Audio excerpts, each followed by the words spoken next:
Hard to say. They usually tell us not to mess with these. Mess with it harder. It's not my area of expertise. Testing, testing. Oh, that's better. There you go. All right, thank you. Sorry, everyone. Thanks for bearing with us today. We had to do a little celebration for WCHL. I hope that turned out okay for our communications director. All right. It's good to see you all again back for our first meeting after the summer recess. Let me just. Well, I guess technically it's our second. We had a special. We did have a special meeting. All right. Let me just pull up my little agenda situation.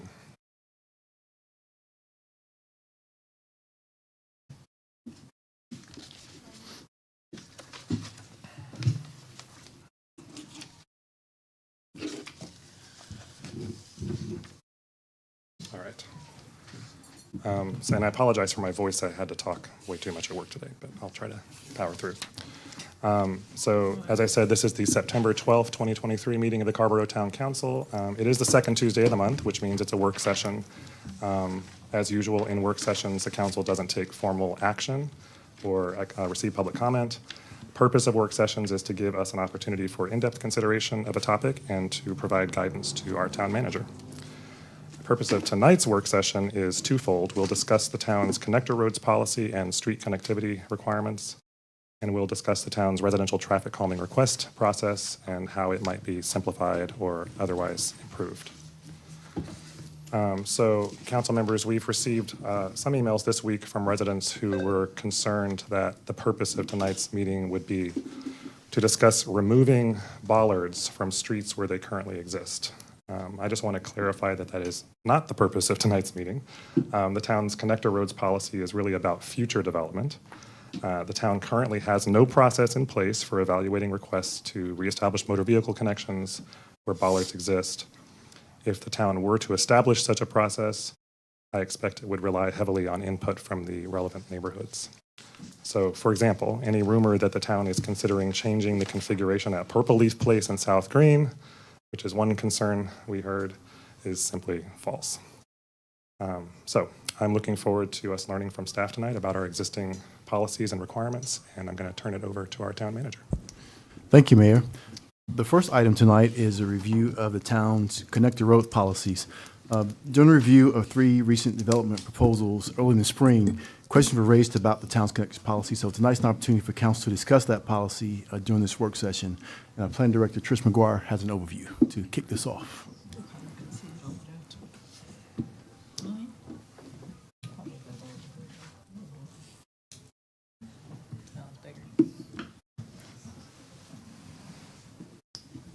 Evening, everybody.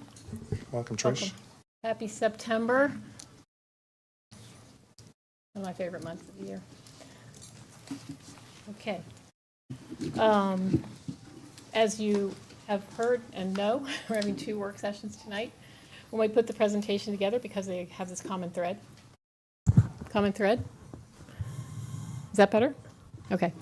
Because they have this common thread of dealing with our streets and roads, we thought it would be helpful to begin by just doing a little bit of an overview of kind of our street standards and how streets work in town, the purposes of them, just very briefly as an introduction to both, and then move into the presentation, a brief presentation on the connector roads policy, and then stop for questions and your discussion, and then have a continued presentation on traffic calming, if that sounds like an okay approach. Before I begin, I did want to mention that we did include racial equity pocket questions within the agenda items for both of these. This planning staff, actually the first lens we completed was on the residential traffic management plan, and it has been submitted to the Racial Equity Commission. They had a discussion of it at their meeting last week, and as their comments come back to us, we'll be incorporating their feedback in that process into any further steps that we would, bring back to you, and in relation to any comments you might have and direction you might have tonight. Let's see. I thought that's good. Okay, so as I said, we're going to start with a little bit of an overview. This is the outline of our presentation, and then move into the 2 separate topics. First, just want to point out that streets are a very important and dominant feature of our community. They serve a really important function, connecting people to places. They really do sort of define our public realm pretty significantly. And the town, they represent a very large and valuable asset the town has responsibility for. So they provide for access to property, for people to get from one place to another.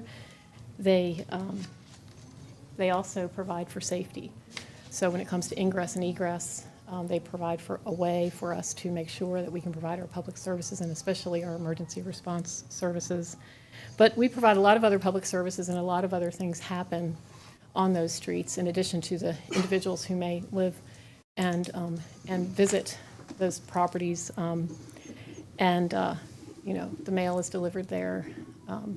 Our solid waste and recycling and compost is collected from those spaces, and of course we walk to school and get to work and catch the bus and so many other things. So in any case, lots happening there, and it's a very big and important feature of our community. They obviously the purposes of connectivity and circulation relate to this as well. Just a few images of the kinds of things we know occur on these public streets. Some of the things that aren't shown in these images are issues of accessibility, which is a big part of our responsibility for maintaining this public realm, and some of those other services I mentioned. In terms of the town, we've been operating under a structure of street classifications since the early 1980s that have these four major classifications. And just one other caveat, this discussion really pertains to the town's streets, not those streets in our community that are owned by NCDOT. So these street classifications pertain to those town streets. And these are the classifications that we use. We assign to new development, requirements they may have based on the type of use that's proposed and the intensity of development that's occurring. And so there are metrics in here that have to do with access to abutting properties and serving numbers of dwelling units and or numbers of trips. So we've got minors, locals, sub-collectors, and collectors, and this is the framework we've had in place since about 1980.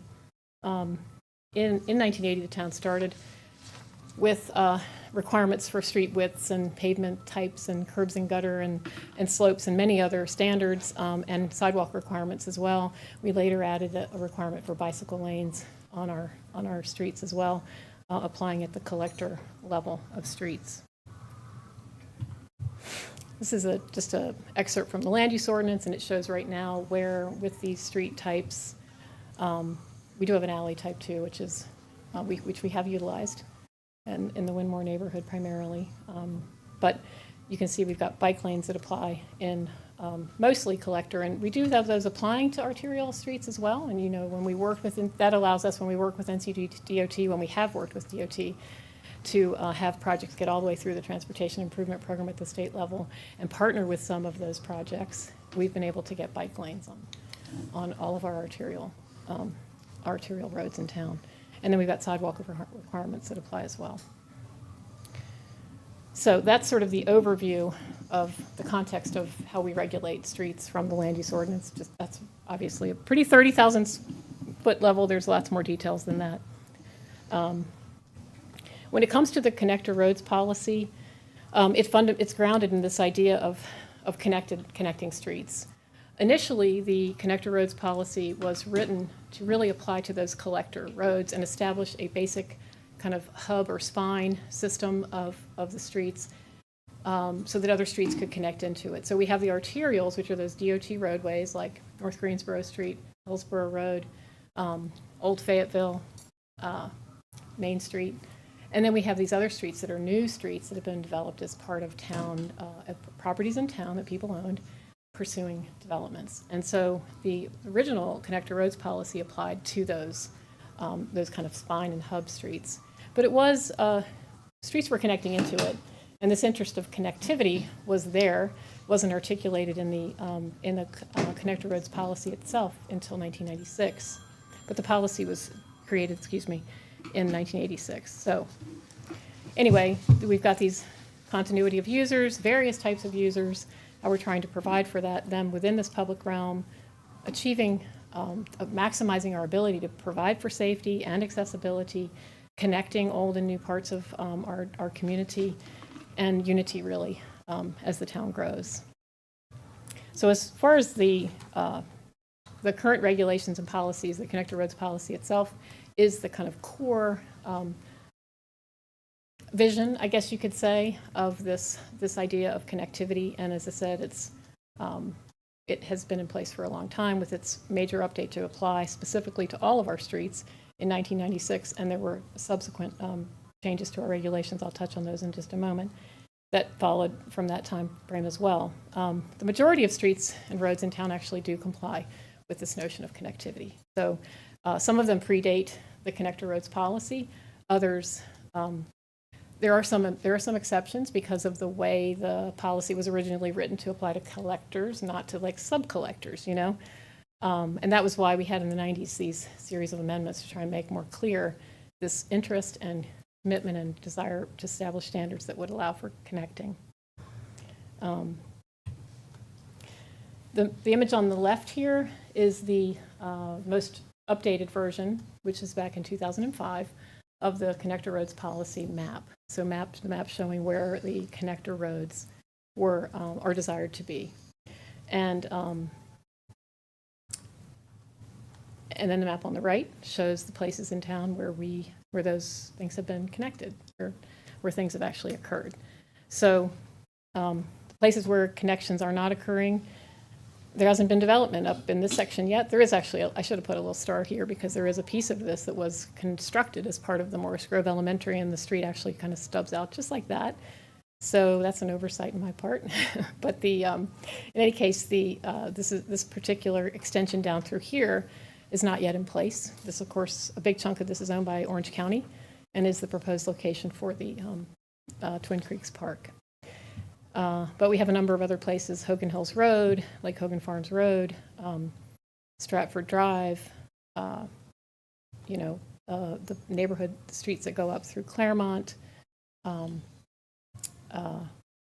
Drive, et cetera. So we go down here, and you can see we've got connections that go along Pathway Drive, lots of points of connection. This is the connector that takes you from Old Fayetteville out to 54. So through Westwood, a large bridge was built there as part of a neighborhood that was constructed. It's called Rose Walk. Thank you. So the big project to create that point of connectivity. And then this, of course, is Rockhaven Road, connecting around to the high school here. So these are the places. So we've got a few places where we don't have that connectivity. Current regulations and policies that apply. The land use ordinance is sort of the next one in line after the Connector Roads policy itself. And fundamentally, there's a section there, 15.217, that says all roads shall be interconnected. There is some flexibility, and it is an impracticable standard, not an impractical standard. It is really designed to, if there is a topographic feature that would make it really virtually impossible to connect, that you would not connect. But otherwise, the regulations expect and dictate connectivity. Whether removable bollards is an exception does need some clarification. I think that's clear from the conversations you all have had most recently. And that, I think, will be great for us to pursue. The state fire code has some specific language dealing with connectivity as well.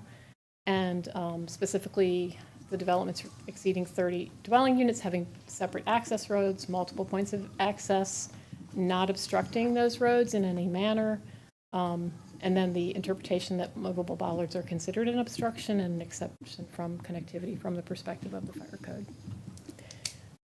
Expectations for new development are that projects will move forward and they will connect to the existing street network.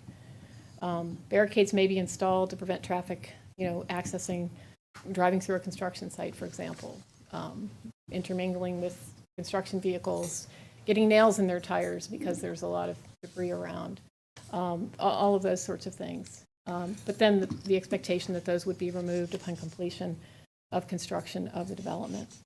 And there are features, requirements in the ordinance for signage about to communicate that roads may continue in the future once roads are built. And there's not another connection already in place, but there's an expectation that it will be in the future. There are 4 places in town where we have bollards that have been installed, and these are the locations here in green. And there was a text amendment that had to move forward several years ago when creating the Dr. Martin Luther King Jr. Park to amend the land use ordinance to not require connectivity of the park itself through the Hillsborough Road, through the park from Hillsborough Road to Trip Farm Road. And then just images of those locations as a point of reference if it's helpful to have them here for you. Some considerations from the staff about this policy are this point about the timeline and mechanisms. Moving forward, some clarification related to that would be helpful, I think, in terms of whether it's related to, again, recognizing there may be need for separations during periods of construction, but then after a certificate of occupancy is issued, if the access would, particularly if an access point would prevent multiple means of ingress and egress from an emergency service perspective. This is an approach that you could consider asking us to follow up on. And with that, happy to answer any questions if I might be able to. Thank you, Trish.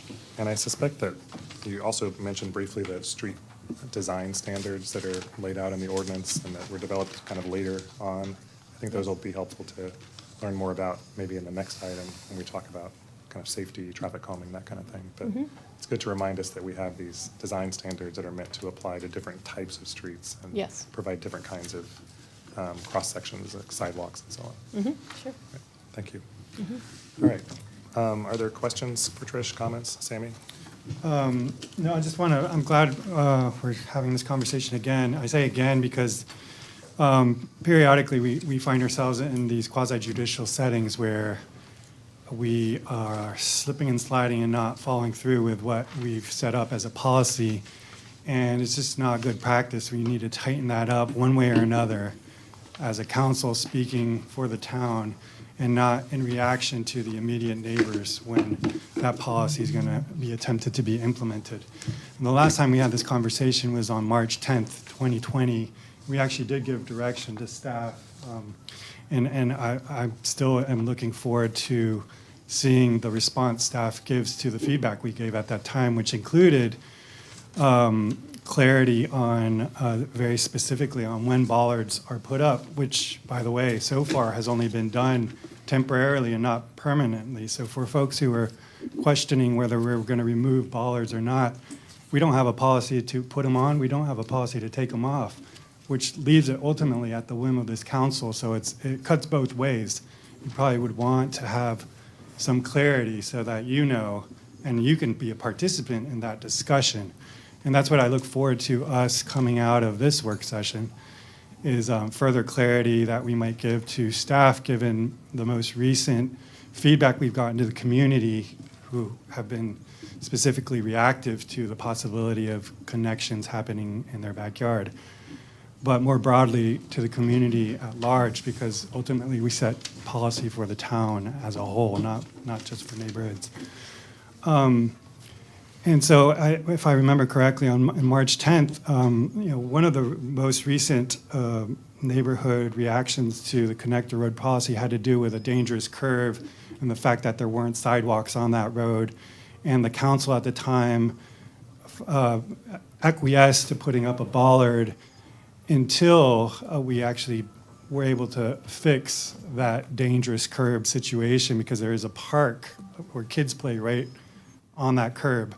And I mentioned this example because that's the kind of like feature or factor that I think would allow for a council to explicitly, through policy that we set, say a bollard will go up. But that bollard is up until this specific situation is addressed. And another example, which came up in part to reaction to most recent attempts to do the connectivity policy, had to do, a lot of people are bringing up, it's a complex issue. Like connectivity is being studied, and there's a big movement to reduce car use on roads as a means for safety and climate. But one of the theories behind that is, for example, this idea of fused networks where you have closed off streets, but there are certain conditions that make that kind of policy make sense. And one of those conditions is to have high-density mixed use so that actually people are more likely to be biking and walking to work in the places that they enjoy. And so I could foresee that being another condition for when to remove a bollard, if it just as another example, not that I'm saying that that's going to be in our policy. Those are the kinds of things that I would like to see presented to this council so that we could think it through and get feedback from the community in a public hearing process and fully develop this policy, which currently is just very painful and problematic because what's been happening is that we've slowly been undermining the policy by approving these bollards, and the expectation from people who have the bollards is that they're permanent, and when the reaction that we're going to get when we try to amend and make this policy right is just going to be that much more exacerbated by the amount of people who are just trying to protect their specific situation. So I think it behooves us to do this soon. We already gave direction to staff 3 years ago, and so I'm specifically requesting that, Mr. Manager, that feedback be followed up with soon hereafter, along with whatever other feedback we might have tonight.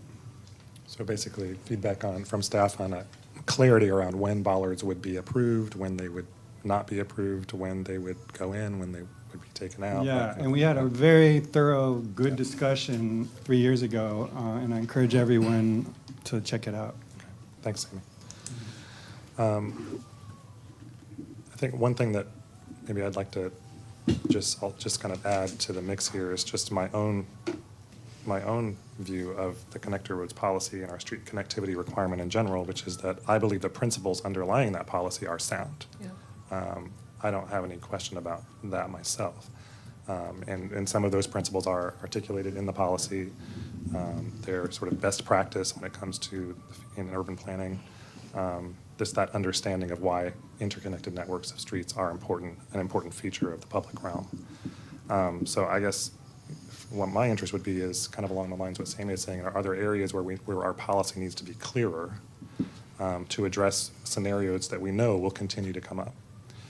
Another of the areas where I think it will be important to have some clarity, and this will maybe require some work with our attorney, but is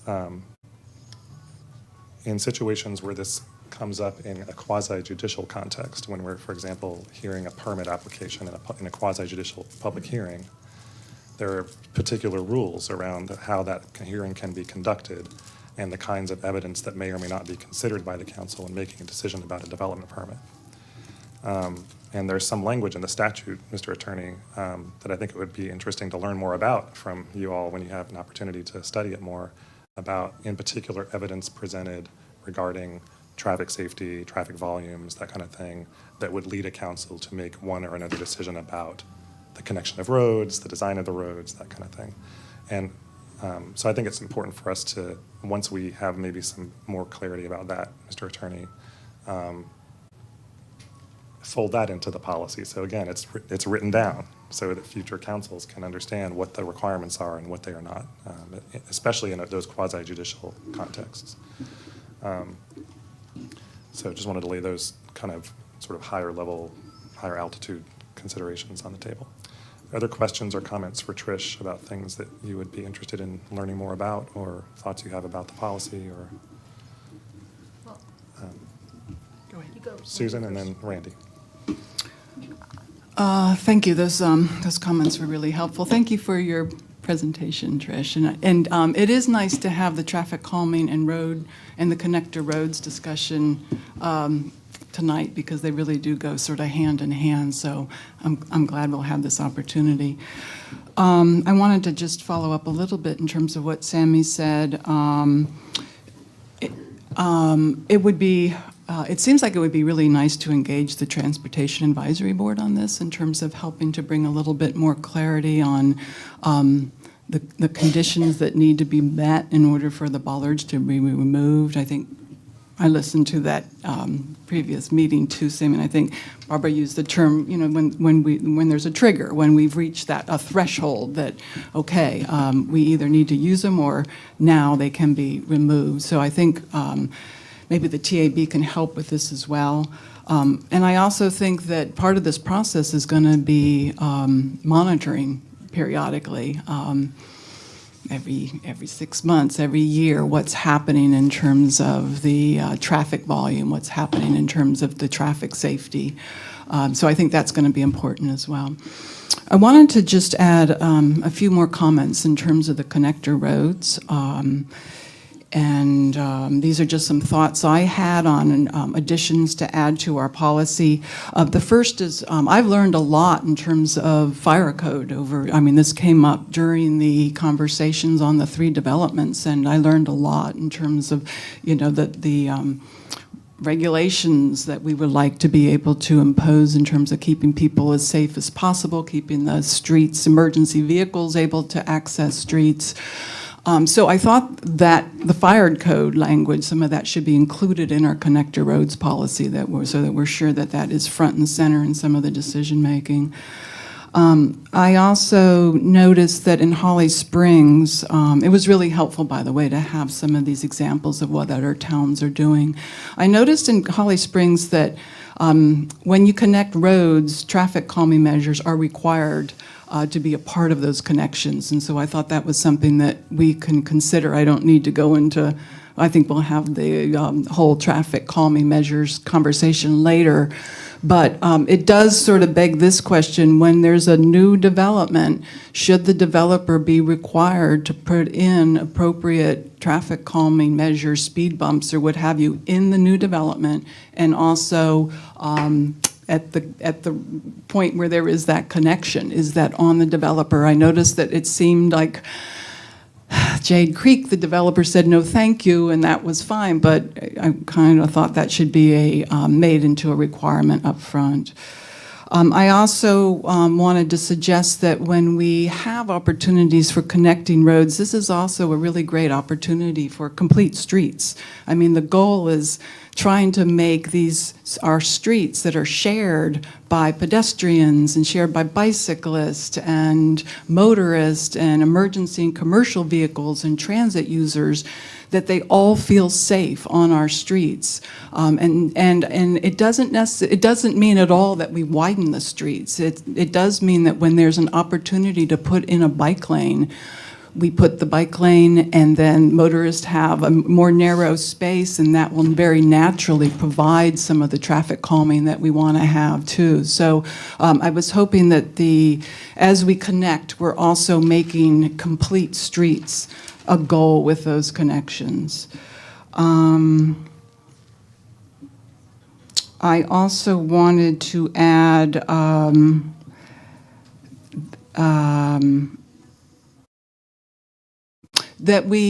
I know that Town of Chapel Hill has also recently approved a new connector roads policy where I think that they are looking at best practices to use to make these connections as safe as possible and help to disperse traffic as much as possible, so that we really develop these grids where people can feel very safe getting around town. And I'm curious, are there things there, Trish, in terms of Chapel Hill's connector road policy that may help inform us in terms of our connector roads policy on some of these best practices and other things? Well, I think it's possible. I mean, I think the town's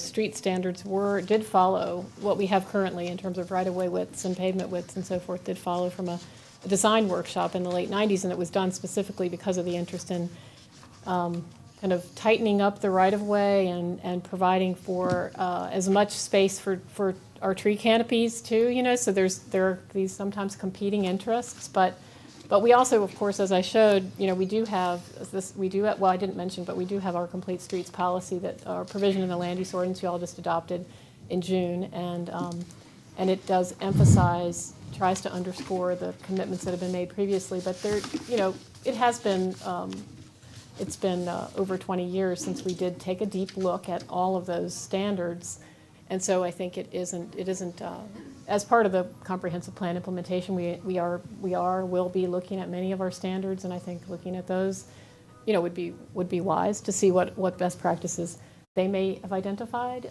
that we could utilize, or other places. So yeah, that's kind of, I think, what we would hope to do to make sure we're in a good place. We have a new public works director too. Want to certainly provide for his expertise and guidance to inform and infuse into the community here, and achieving the interests that have been expressed. The vision for Carrboro. And I appreciate that. The only thing I wanted to add is I liked the idea of our trying to get out of sort of a more piecemeal approach. It seems like developments come up, and then we sort of all figure out what do we need to do in terms of the connectivity, and it seems like where we really want to go, and maybe we need a consultant for this, I don't know, but to have a little bit more of that vision of what does this grid look like? What are the really important connections that we need to make? And then when the developer comes, it's all front-loaded. We say, this is what we're going to need here. These are the 2 access roads we need. This is the traffic calming we need, rather than the, kind of scrambling, and sometimes it's sort of tacked on to the end of the whole development review. But I feel like if it could be more of a sense of being baked in right up front, and so the developers know what to expect, and at the same time we're making these really important connections that need to be made 10 years down the road. I finally, one final comment. I did want to mention, in terms of the connector roads, I think it is important as we talk about, exceptions. One exception to me would be vital pedestrian areas, and I'm thinking especially downtown. And it would be just really nice to get to that point that we have more Carrboro open streets. It's not just once a year, that we can do that more frequently, and that's part of this whole idea of, in those cases, we actually do want to close off streets, but there's a really good reason because of that ability to create more walkability and bikeability in our downtown, and for everybody to be able to celebrate that on more occasions throughout the year. So I just wanted to offer that up as an exception to the rule. I think that's all for me right now. Thank you all. Great. Thank you, Susan. That comment about sort of less piecemeal, less kind of ad hoc too, is really important to me. I'm glad you raised that, because I feel like we get to these points of suddenly needing to make a decision about somebody that really, the whole point of having a policy is that you have something that is baked in, right? You know ahead of time what's expected. The developers know ahead of time what's expected.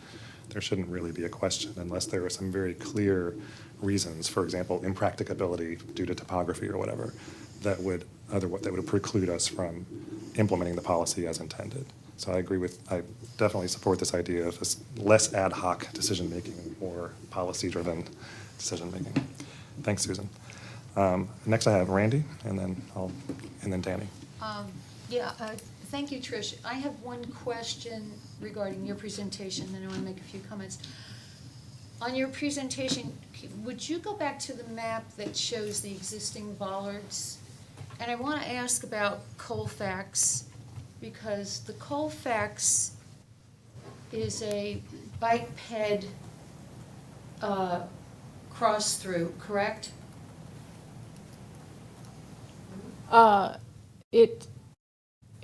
In what way? It is not for vehicles, it is for pedestrians and cyclists.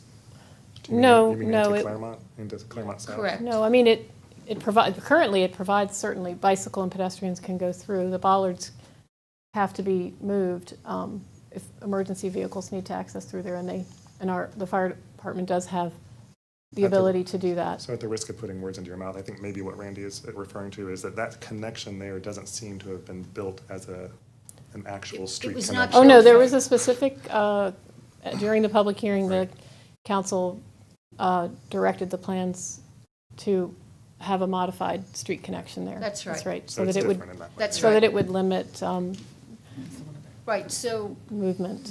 given that, I don't know that it belongs with the bollards, because it's part of the neighborway, the bike neighborway connection that we have from Hillsborough going up through to the high school. That's the route. So that's the first thing I wanted to point out.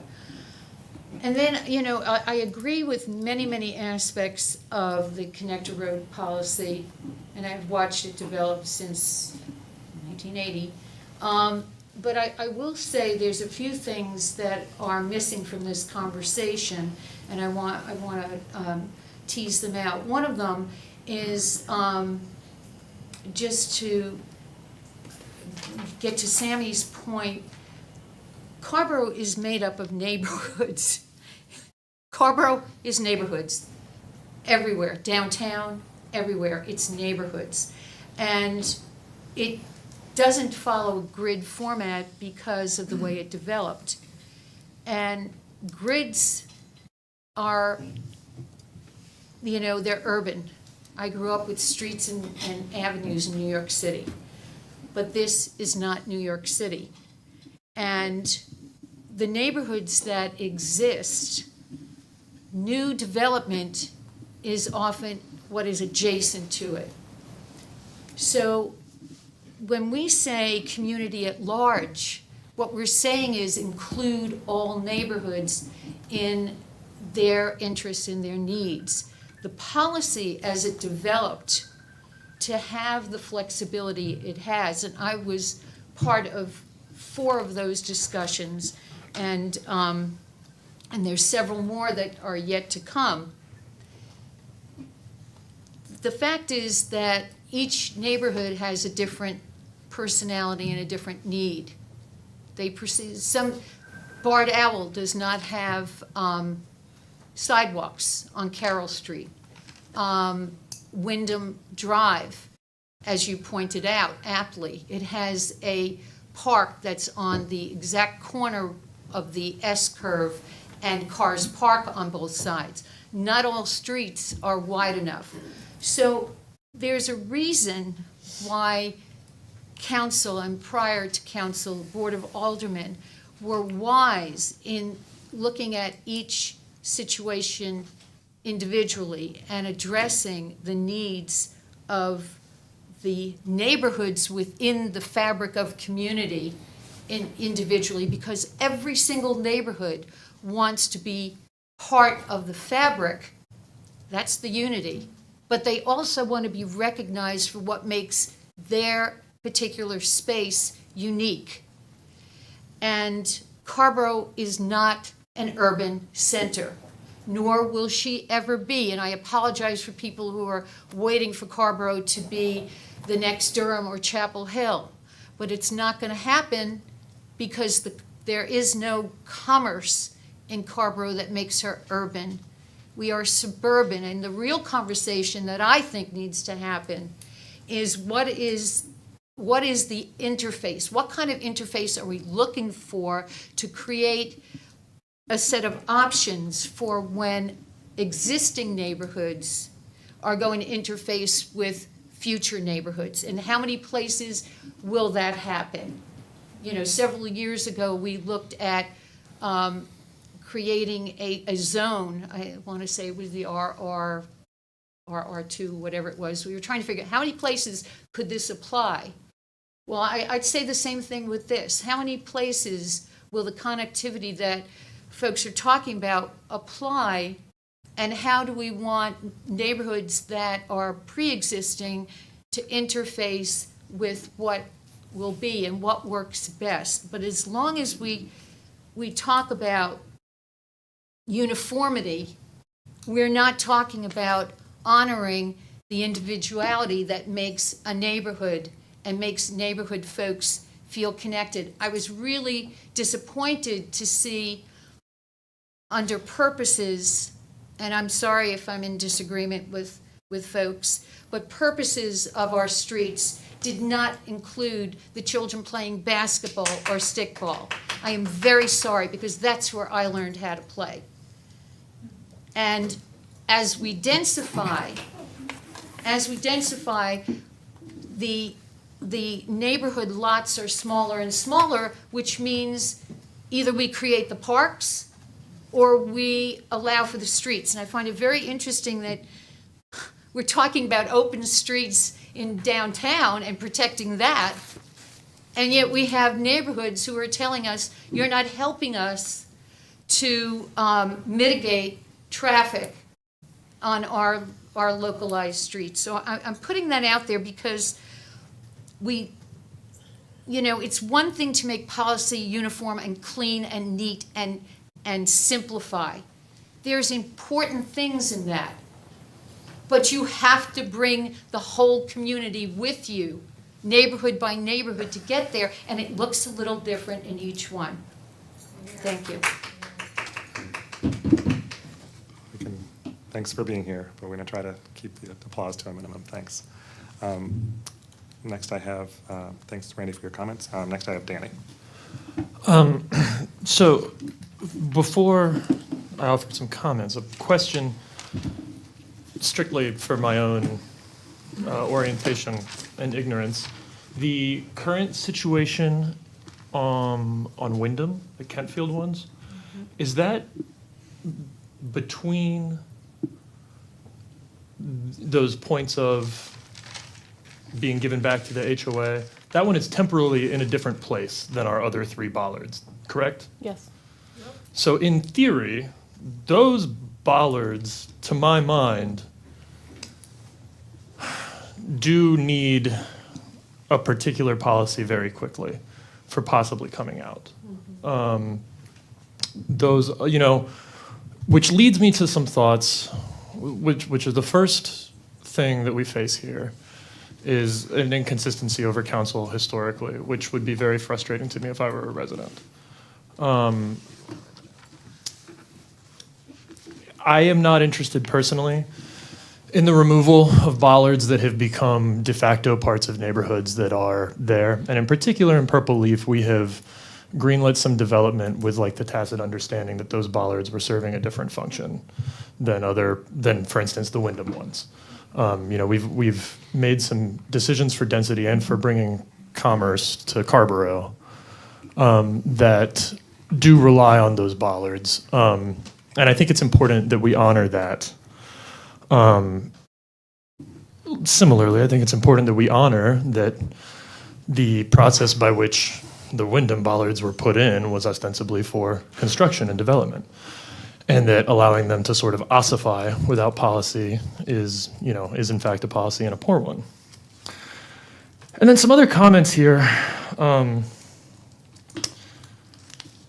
This is a vexing issue in large part because of something that really gets to the heart of like what we have to deal with here in Carrboro. The neighborhoods, to stop being euphemistic, that we are talking about are high SES neighborhoods with, high property values, new construction. And when we talk about a network of safe roads, I'm looking at our bicycle plan, and we are not talking about, the unconnected roads behind Collins Crossing Apartments, which house many more people, where ostensibly many more children are playing in the street, off of much more dangerous arterials and in fact state highways. And we're not here talking about connections and a material plan for addressing things that as a town we have already said that we want to. There's $810,000 in the bike plan for the backside of Carrboro, or for Collins Crossing, which is every bit as material an issue as any of the neighborhoods that we regularly talk about in these discussions. And so when we talk about a network, I think what we need to as a town is, this is one of the places where like our progressive values here are a little bit out of step with the way that we tend to address things piecemeal. This is something where neighborhoods all bear individual responsibility for upholding the values that ostensibly we want to have applied to all of us. When we talk about being part of unity, I think the unity that many of us feel in Carrboro is prioritizing equity and climate in a way that sometimes does not reflect the interests of our own neighborhood primarily. I speak with my own neighborhood. An HOA, with sidewalks where kids play in the streets, but kids in Collins Crossing can't play in the streets safely. kids on Oak Street can't play in the streets safely. These are places where our connections are not being addressed and where our policies are not being brought for prioritization in nearly the same way that they do in wealthy new construction neighborhoods. And this happens over and over again. And that's something where this inconsistency in council is particularly disappointing, because the neighborhoods that provoke these inconsistencies are our most powerful and wealthy neighbors. The people in the room tonight are from those neighborhoods. The people who have deluged us over the past several months are from those neighborhoods. It is important that we hold these policies, because we cannot continue to bend for our most powerful and wealthy neighbors, like my own. And to ignore the priorities that we have in our safe connections that we don't discuss because those neighbors are not able to represent themselves. And so, to that end, I do think when we talk about traffic calm, and I also want to say that the north part of Carrboro for our development for 25 years has been identified for increasing density. Every developer who's ever put a project in knows that. It has been a stated aim of Carrboro to bring commerce to the northern part of Carrboro for as long as we've had it annexed. This is not news.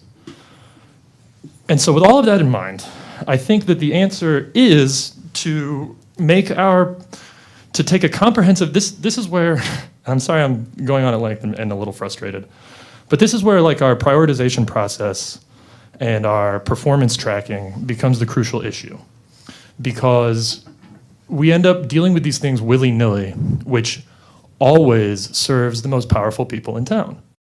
And if we had a process for looking at this as a network, I do think that we're in a position where we have to tell homeowners that we have this policy of connectivity that does not always, can't be practiced on the ground, because we're not implementing our bike plan.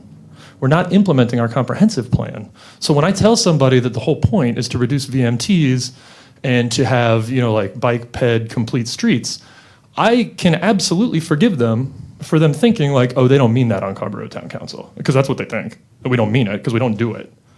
And that they just want to deal with the developers and get the streets in there so that people can go about their business and make their money. That's what people think. Because we are inconsistent in the way we administer this, and we don't track performance on implementing our policies. That's how we get to this point. And when we get to this point, it creates bad faith and bad blood in council, and it's showing up in our inboxes, it's showing up in my neighborhood, and it's driving me crazy. So I do think that with these developments, what Susan is talking about, Chapel Hill's policy for increasing traffic calming measures is a very good guideline to start with. I think taking the cues from neighborhoods with the petition process in the area of influence, and I know I'm jumping ahead a little bit into the next agenda item, I think it's important that we reduce the barriers for people in neighborhoods to communicate the traffic calming that they need. Because if we're going to connect these streets, we have to be serious about making these streets as safe as we say that we want to. At the same time, I think that it's critical that we step back from the part of town that we're usually talking about and return to the work that we are doing as a council about viewing this network in a way that makes it function as a network, and think about where commuters and families who are actually in the street and have to be to work and play and live are made safer. I think that, I've made my point here, and I appreciate your graces for letting me go on at some length. All right, thank you, Danny. Next is Barbara, and then Eleazar. Thank you, Mayor. First, I want to say I appreciate everybody's comments. I appreciate how Sammy laid everything out. It really was exactly what I was thinking. And everybody else around the table, because everybody's voice matters. And I'm thinking holistically in a way that everyone can be served and benefited. We all live in neighborhoods. We all, have neighbors. And that's a fact. And I don't think there's, these neighborhoods over here and these neighborhoods over here. I see just community, a community of neighborhoods. And so when I looked at the introduction about our transportation system, it said, like any public facility, it must keep pace with the increased demands that new development places upon it. And we know that the demands are being placed upon it. Roadway systems must be regularly reevaluated and upgraded to meet future demands. And so the connector roads policy, is fine with me. I just think we need to get clearer about when and how we're going to follow it, what the exceptions are, what our positions are about bollards, and also potentially to make changes based on current community conditions. And so the unevenness of how we use this policy, it creates conflicts. And I feel the conflict in the room. Okay, so I feel it, coming from community here, but comments, about what my colleagues are saying. And I mean, I get it, but we're all in this community together. Something came back to me today about what my husband said about bollards in the community. And let me just be clear about that. If you want to know how I feel about bollards or any other issue, do not judge me on what my husband says. Come to me. And that is the fair thing to do. Don't judge me on what my husband says. We're tied by marriage, no doubt, but our politics are not the same. So I just wanted to say that. So I appreciate Trish bringing all the information forward. I did have one question for Trish, and I wanted to ask you about topography. And what role does topography play? Getting away from the microphone. What role does topography play in these decisions with the connector roads policy? Like, do you have examples on the ground now where it did make a difference? I'm sorry. Yes, thank you. Well, none of the bollard installations have to do with, there hasn't been a decision made to not connect based on topography. Oh, okay. I mean, there are, and I didn't, forgive me, the maps that I showed here and the emphasis on these shows the connector roads. These are all collector streets. These are not minors and locals and sub-collectors. And there are many points of connectivity throughout the town. Those are some of the kind of blanket statement I said about to the degree to which we have actually created interconnectivity. And anybody who lives, at Pathway Drive near Bowling Creek, or on Trip Farm Road, or on Cobblestone, or in Lake Hogan Farms, they know this, right? They know that you can go 2 ways to get in and out of Lake Hogan Farms. If you live in Ballantyne, you have choices of moving around. And we have a few examples where you don't have that. I'm sorry I'm giving a long kind of framing for that. But I just wanted to say that there are lots of points of connectivity, and there really have not been any examples where topography prevented a connection. And the Rose Walk Bridge is actually a pretty significant example of when the town went forward with that point of connectivity. It was a crossing of Tom's Creek. It required a FEMA action approval of a map modification, and so that was true, for crossing the creek at Lake Hogan Farms as well. So, some places may have stopped short of doing that. They may have had cul-de-sacs on either side, and not that connectivity through there. The town has developed in a lot of small parcels of land, and that is part of the reason so many decisions have had to come forward on this point of connectivity.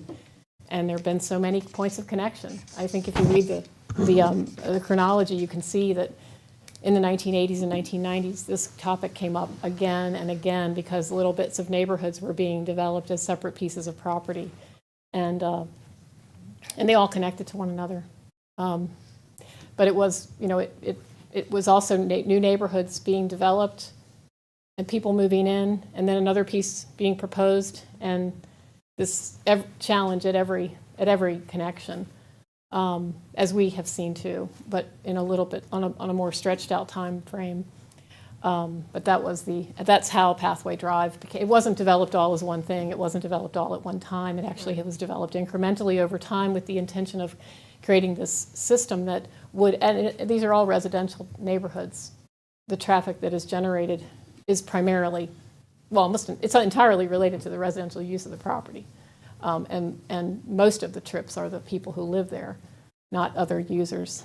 So anyway, that there hasn't been a topographic barrier to connecting that is related to these bollards. Now, again, there are some cul-de-sacs, and then, if you only want to cross so many times if you're going to cross a creek, for example, but that has not prevented, there's been a barrier. So. And so I just wanted to end by saying we're all neighbors. We're all in this community together. And, there are multiple issues that are threatening to divide us. And I just hope that we'll work together around these issues that matter to all of us, because this work on this end is hard. And so I just think about care, I think about love, I think about respect. Those are the things I think about. And I think about community. And we're all neighbors. And I'll say that again. Thanks. Thanks, Barbara. I do have Eleazar next, and then I can go back to Danny. Thank you, Mr. Mayor. Susan.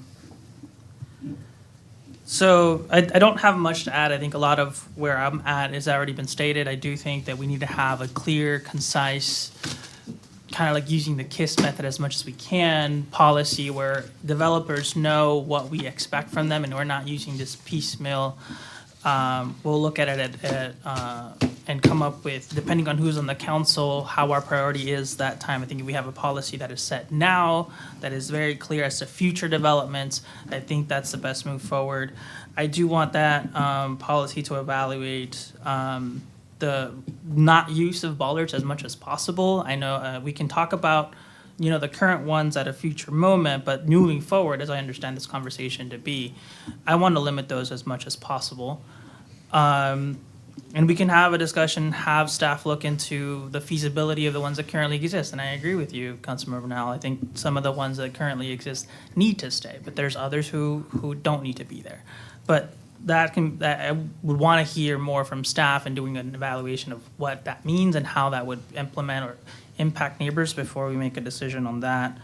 I too want to hear more about how a completed policy and stated policy, clear policy, would impact our quasi-judicial roles as we move forward, right, and kind of limit and make sure that whatever policy we have is in line with our ability based on law there.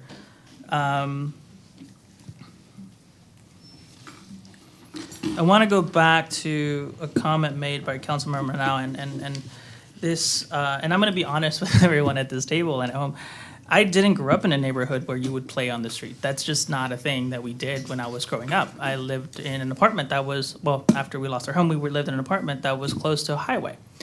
That was not something you did. So I didn't grow up with the privilege of being able to play in the streets. And since I've taken on this role, I've taken upon myself to learn more about what that culture is. And I get it. There's a lot of, there's many communities in Carrboro who is common to leave your kids playing in the streets. And that's a big part of the neighborhood, and I want to respect that. But I come back to your comment, Councilmember, around the fact that not everyone in our community has that ability. So as we move forward in this policy, I also want to look at how do we connect, or how do we make sure that places specifically around 54, NC 54, are able to have that same ability, right? Whether it's connecting through the back of some of these neighborhoods, creating some kind of infrastructure so that as we're following the spirit of this policy, we're actually also addressing the fact that a lot of these folks don't have the ability to come into this room and talk to us about this, but I know many of them, and I know for sure that I was growing up in similar neighborhoods or apartment complexes. We never call them neighborhoods, we call them apartment complexes, where that wasn't a thing, right? And I consistently see young people in danger by a highway, which that's more on the transportation type. But my point being, we do need to evaluate that a little bit more and kind of bringing that when we talk about racial equity and we're talking about just equity in communities altogether. I think that needs to be evaluated as well. Aside from that, there was one more comment that I had. Wait, no, I already mentioned it. But going to what Councilmember Romaine said, I think, and I think Councilmember now touched on it as well. We're gonna do this policy. Let's connect them. Let's connect complete streets and make sure that as we're moving forward, this policy that I want to make it as clear as possible. We're making it so that we're connecting. We're creating bikeways, sidewalks, bike paths. We're gonna make not bike paths. We're connecting everything, right? We want to make sure that we're moving forward. Folks can interact with the town as much as possible. And last point, I also want to check in with our fire chief and make sure that whatever policy we come up is completely in line with what our fire department needs. But I'll stop there. Thanks, Eleazar. Danny, and then I think Susan. Thanks, David. I wanted to circle back, since I was calling for specific action on bollard plans. I was thinking a little bit about like what concrete steps might make sense. And I think, having mentioned Chapel Hill's process for traffic calming, I think it makes sense to have like an area of influence identified for each of these things. I think probably what to me makes the most sense, and I put this on the table just in the sense of having something concrete to move us forward, is that a resident within the area of influence for existing bollards would apply to have them lifted. And then we would determine a threshold from neighbors within that area of influence that might agree. And then I guess the question for me that would remain open is whether in this policy there would be any like counterweight, so to speak, I think, in most cases, it's easy to imagine that residents would not want bollards lifted within an area of influence. Maybe not in all. And in fact, I get the sense that maybe with some of the ones that we have, residents would be interested in them coming up. But I think largely they would not.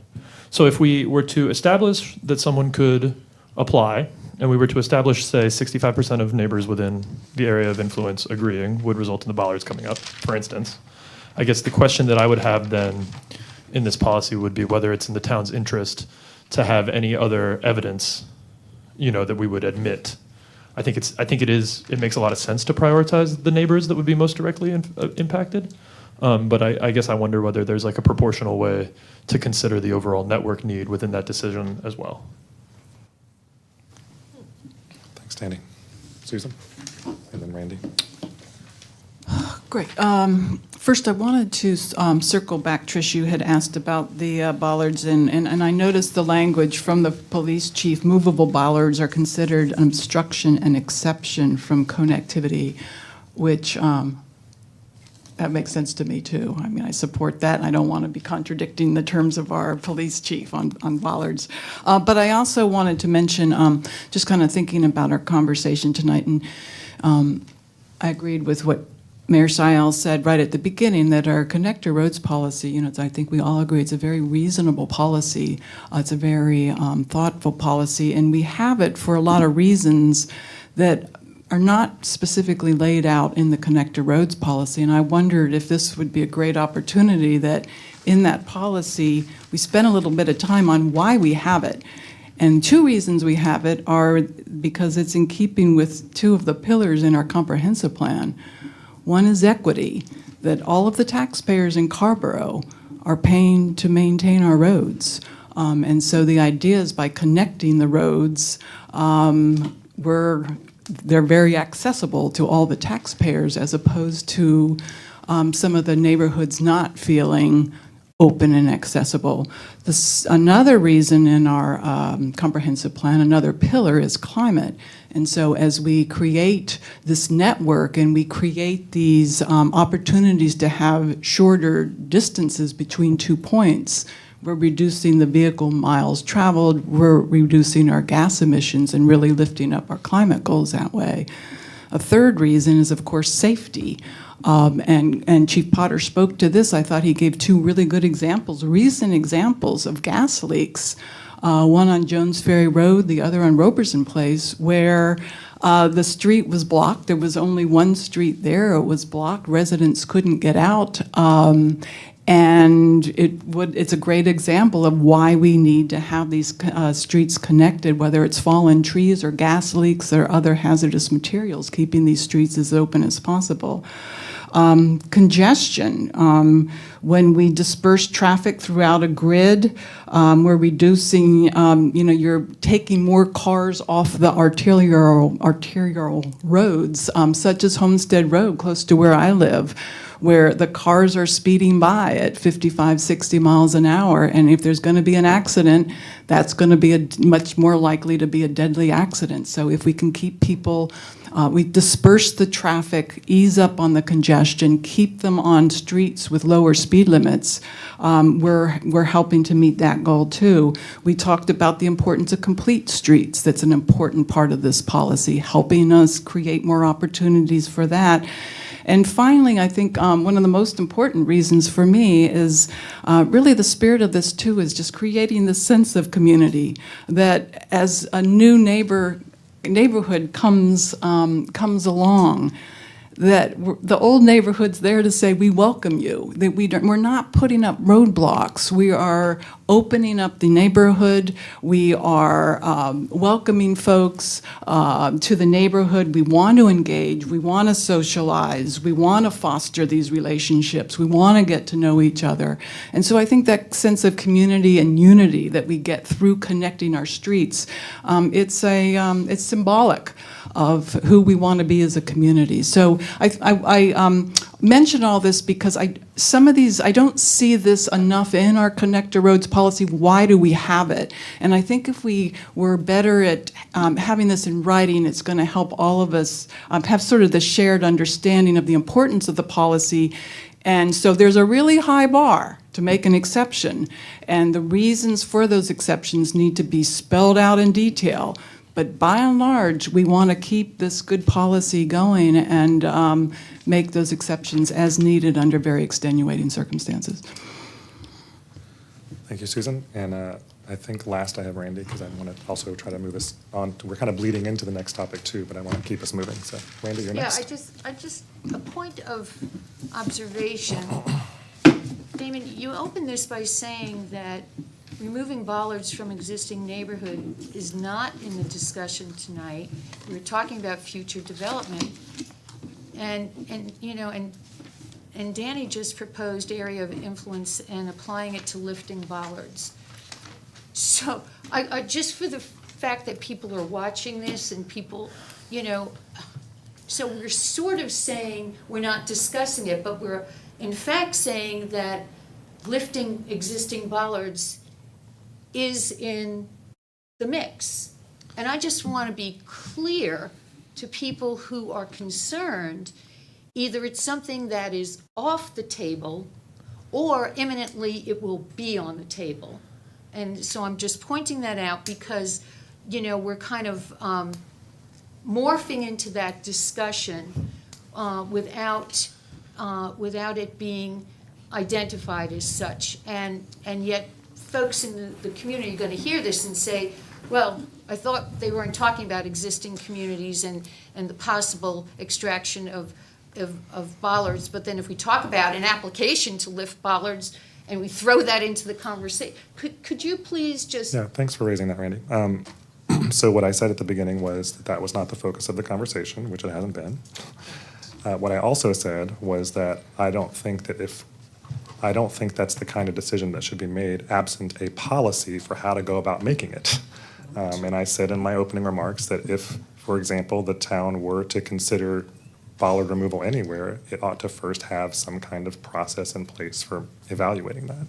So I believe that's what Danny was referring to, was if we're going to have that as a possibility for a neighborhood to come forward and do that, then there ought to be some process by which they do it. It shouldn't be just an ad hoc, or as Sammy said, willy-nilly decision that anybody makes. So It should, in fact, as I suggested, be initiated by the neighbors with a process that prioritizes the neighbors who live near that feature. Right. So, and I would also like to say that our planning director did identify existing bollards, which temporally speaking, with a policy that we have all agreed to and acknowledged, are not permanent based on, we don't have a standing policy on the Wyndham bollards.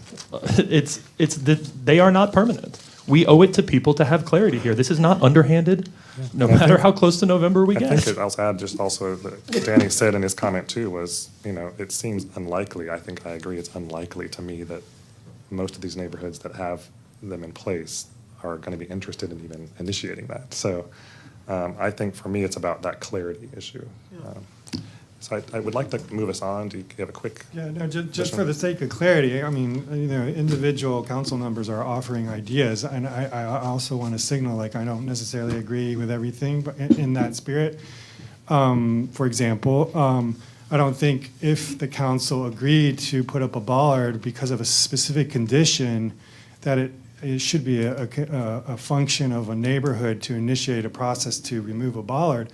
Rather, I believe it's a function of a change of that condition. And that's precisely what we need to define going forward, especially, is what are those conditions so that the expectation when a bollard is put up is very clear. Like, this is the reason why it was put up. If that condition continues to exist, it's likely going to continue to be put up. But if that condition changes, then there's the reason why the council, not the neighborhood, the council and the town, because the council represents the town, put up that bollard, we're taking it down because that's the decision at the time. So I just wanted to raise that point because there are nuances here that we're not all on the same page on, but clearly we need to have that conversation, and we'll have it with the community at large too. Yeah, and I think for me, ultimately, the point is having a policy in place that articulates those scenarios that we might encounter, that the council might encounter, rather than just making up a decision on the spot, right? All right. I want to try to summarize a little bit what we've talked about unless that's not really necessary for you for me to do that, but It would be helpful. We look back at the March 10th, 2020 minutes, and the minutes indicate that council took no formal action.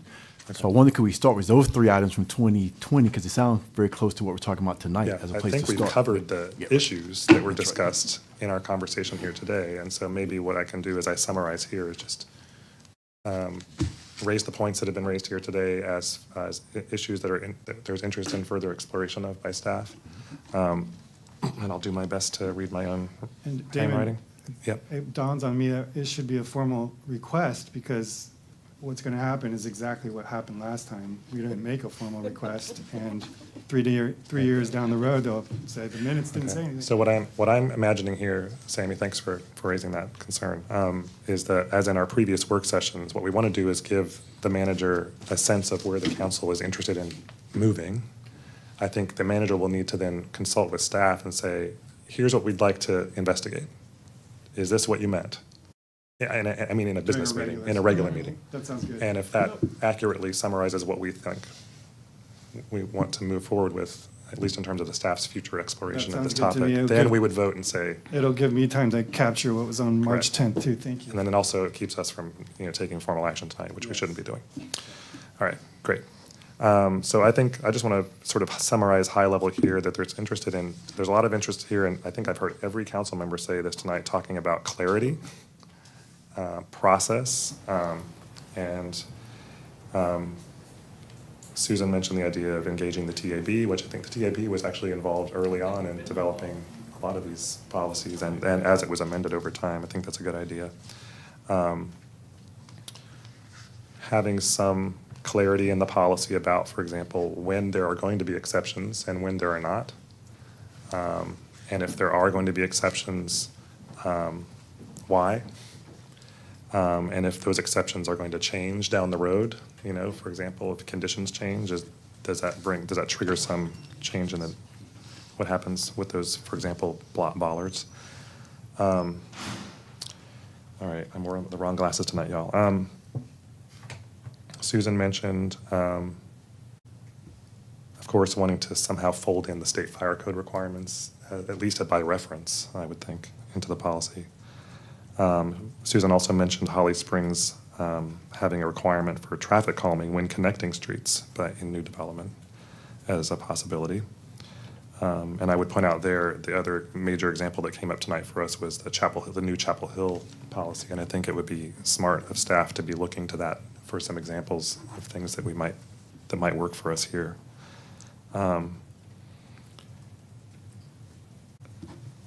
again, this idea of taking a less piecemeal approach, thinking of this as a policy level, and identifying when the council would think about having exceptions to the policy.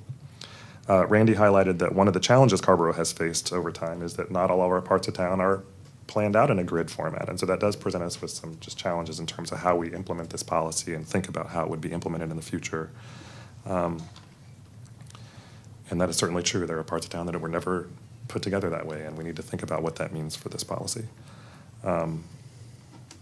Danny mentioned that some bollards have become, some of these connections that were not made, that were bollards were installed, have become essentially de facto a part of the neighborhood, and it's unlikely that the neighborhood's ever going to want to change that, and we just need to be, the policy needs to sort of accept that. And again, be very clear about if there are instances when that would change, why that would change. Danny again mentioned the Chapel Hill guidelines for traffic calming measures, and the importance of thinking of this as a network, which I wanted to highlight also because it's important to me in thinking about, this is not about a given connection or a given new street. This is about the network of streets and how it functions as a network. Barbara wanted to highlight just, again, clarity about when the policy is applied and how it's followed, and that the unevenness in its application is part of what has got us sitting around this table. Eleazar also highlighted that wanting to avoid piecemeal decision-making.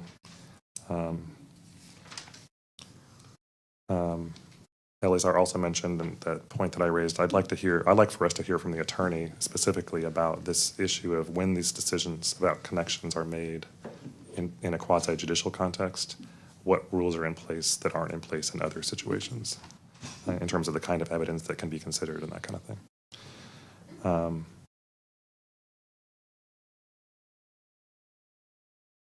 And then Susan kind of wrapped up by saying it would be helpful if the policy was a little more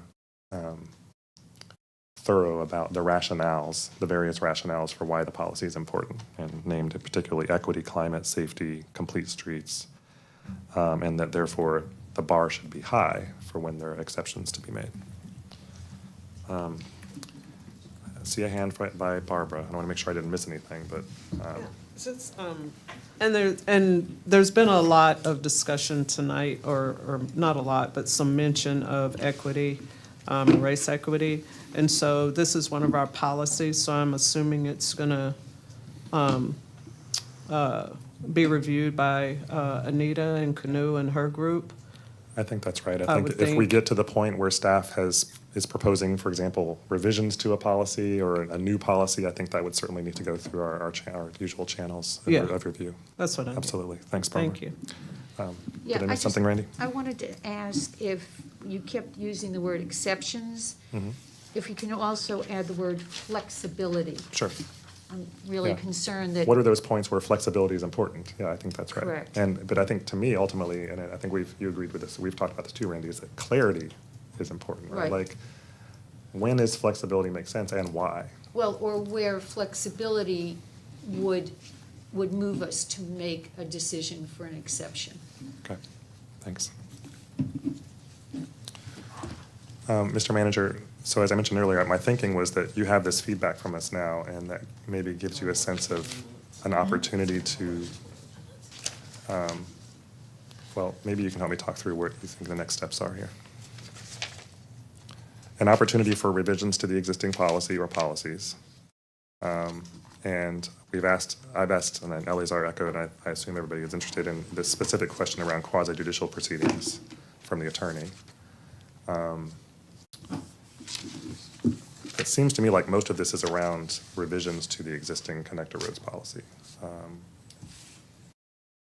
And some interest in having staff do that, or at least propose some directions.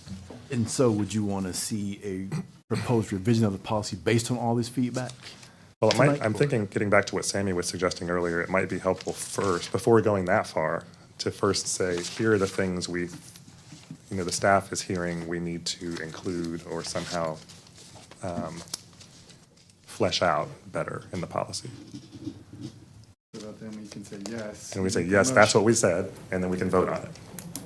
So bring back the In feedback other from words, bring tonight. back essentially a as summary action of, steps. these are the issues that council raised as issues of interest with respect to a potential revision to the policy. Is this a fair summary of what the council said in the work session? Yes, aye. Please go forth. We can do that, yes. Did I miss anything? We'll see. We'll see. All right, thanks very much. And I think we did kind of bleed over into the next topic a little bit, which I think is good. And as some of you mentioned, it's why it makes sense to have these on the agenda together. So let's do that next, Trish, and we'll move along.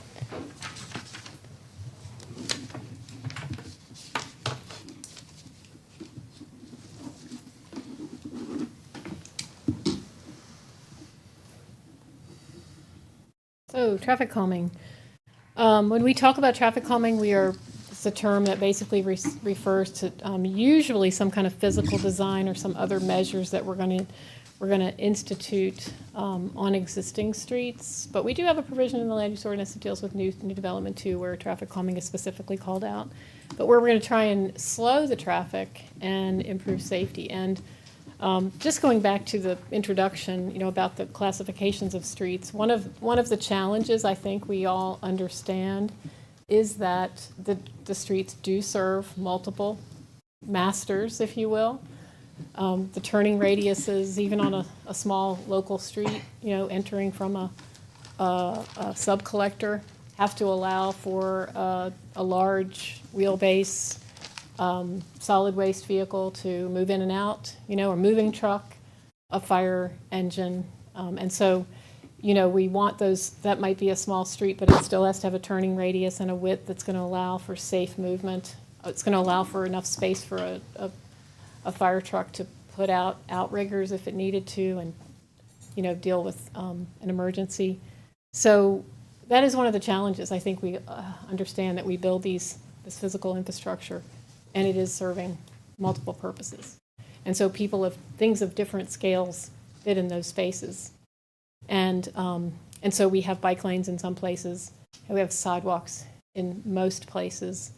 We have pavement width, and we have gutters that carry stormwater, or sometimes we have ditches that carry stormwater. So anyway, we've got these various challenges, but this traffic calming brings us back to this point where we're trying to say, even those characteristics that were carefully selected to try and make them sort of be a good fit, still allow behaviors that make a person, in relation to a vehicle feel unsafe, whether they're walking, they're running, or they're riding a bicycle, pushing a stroller, whatever. And so we have traffic calming, right? And our interest overall, is for these to be safe spaces. Nobody plans, intends, hopes, all of those things are for these to be safe spaces for all the users. No one wants to be injured by a vehicle. No driver wants to injure someone, whether it's a person or property. So we use these various devices to, within the right-of-way to try and change behavior. So we have these purposes largely in our history, which we have been doing this for about 24 years now or so. And we've had a lot of requests for action, maybe 60 requests. We've had neighborhoods ask for four-way stop signs, three-way stop signs. Those things have all gone forward. But the bulk of the actions that have proceeded to a conclusion have involved the installation of some type of speed slowing device. And we did speed humps for a number of years, which have a slightly different geometry than the speed tables that became more common, and partly because the fire department really found the speed humps, which are not anywhere near as significant as speed bumps we all experience in parking lots, but still those are obstructions that present to a vehicle that weighs how many pounds? Tons? Very heavy, very large, just a real issue for traveling over them, and it really does impede movement. There are impedances that slow those vehicles significantly from getting to emergency to respond. In any case, largely we've seen speed tables be the measure of choice. And we have done interim measures in the Bardell Creek neighborhood in particular there. And we've used some devices that are not the asphalt installations, but we have used some other rubber installations, on Oak Avenue, for example, years ago. So, but for the most part, these have been the device that we've used. And when these processes have led to we should do both education and enforcement and infrastructure, the emphasis has always been on the infrastructure as opposed to the education aspect of these. It's a topic that's difficult for people to communicate about. It leads to a lot of discomfort. The councils who have considered these questions over the years have heard neighbors say, please put in a speed table, slow us down, this street allows us to speed. They've said that to you, they've communicated that. Our cars can move fast, and our streets can help them do that. So we have this residential traffic management plan that's been in place for a long time, and it is a petition-based process, and it has been modified since it went through a series of revisions through, and this process, like connector roads, did involve a very heavy involvement with the TAB in development and in modifying it. But it is one that seeks to allow the community to express where there are concerns about the experiences that they're having on our streets. And so the existing process really begins with someone telling us they have a concern, and then it leads into the staff working with that individual to talk about what kinds of things are they thinking might be a solution. We identify an area of influence about that location, and because it specifically involves we want to know how many residents are going to be affected by this, and the petition numbers are based on that. So we look at where trips are going to break, where trips are going to be distributed essentially on the network based on where a device might go in, and then the area of influence is selected from that. And then the resident collects signatures and submits a petition. And that's that can be a big burden. Some of the petitions have had fairly large numbers of properties that were affected by an improvement, by a proposed installation. We then do traffic counts. We do vehicle counts, and we also do those for 48 hours, and then we do counts of pedestrians and bicyclists during peak hours during the 2 days we put the devices out there, so we understand what that looks like. And then there is a scoring mechanism in the plan that tells us how to evaluate what the kind of benefits might be, essentially, of putting in stage 1 or stage 2 based on that, the behavior of the vehicles, what is the 85th percentile speeds, and then what do those other traffic counts look like. There is a neighborhood meeting that we hold then to let people know what's happening, what the results are from the traffic counts and evaluation.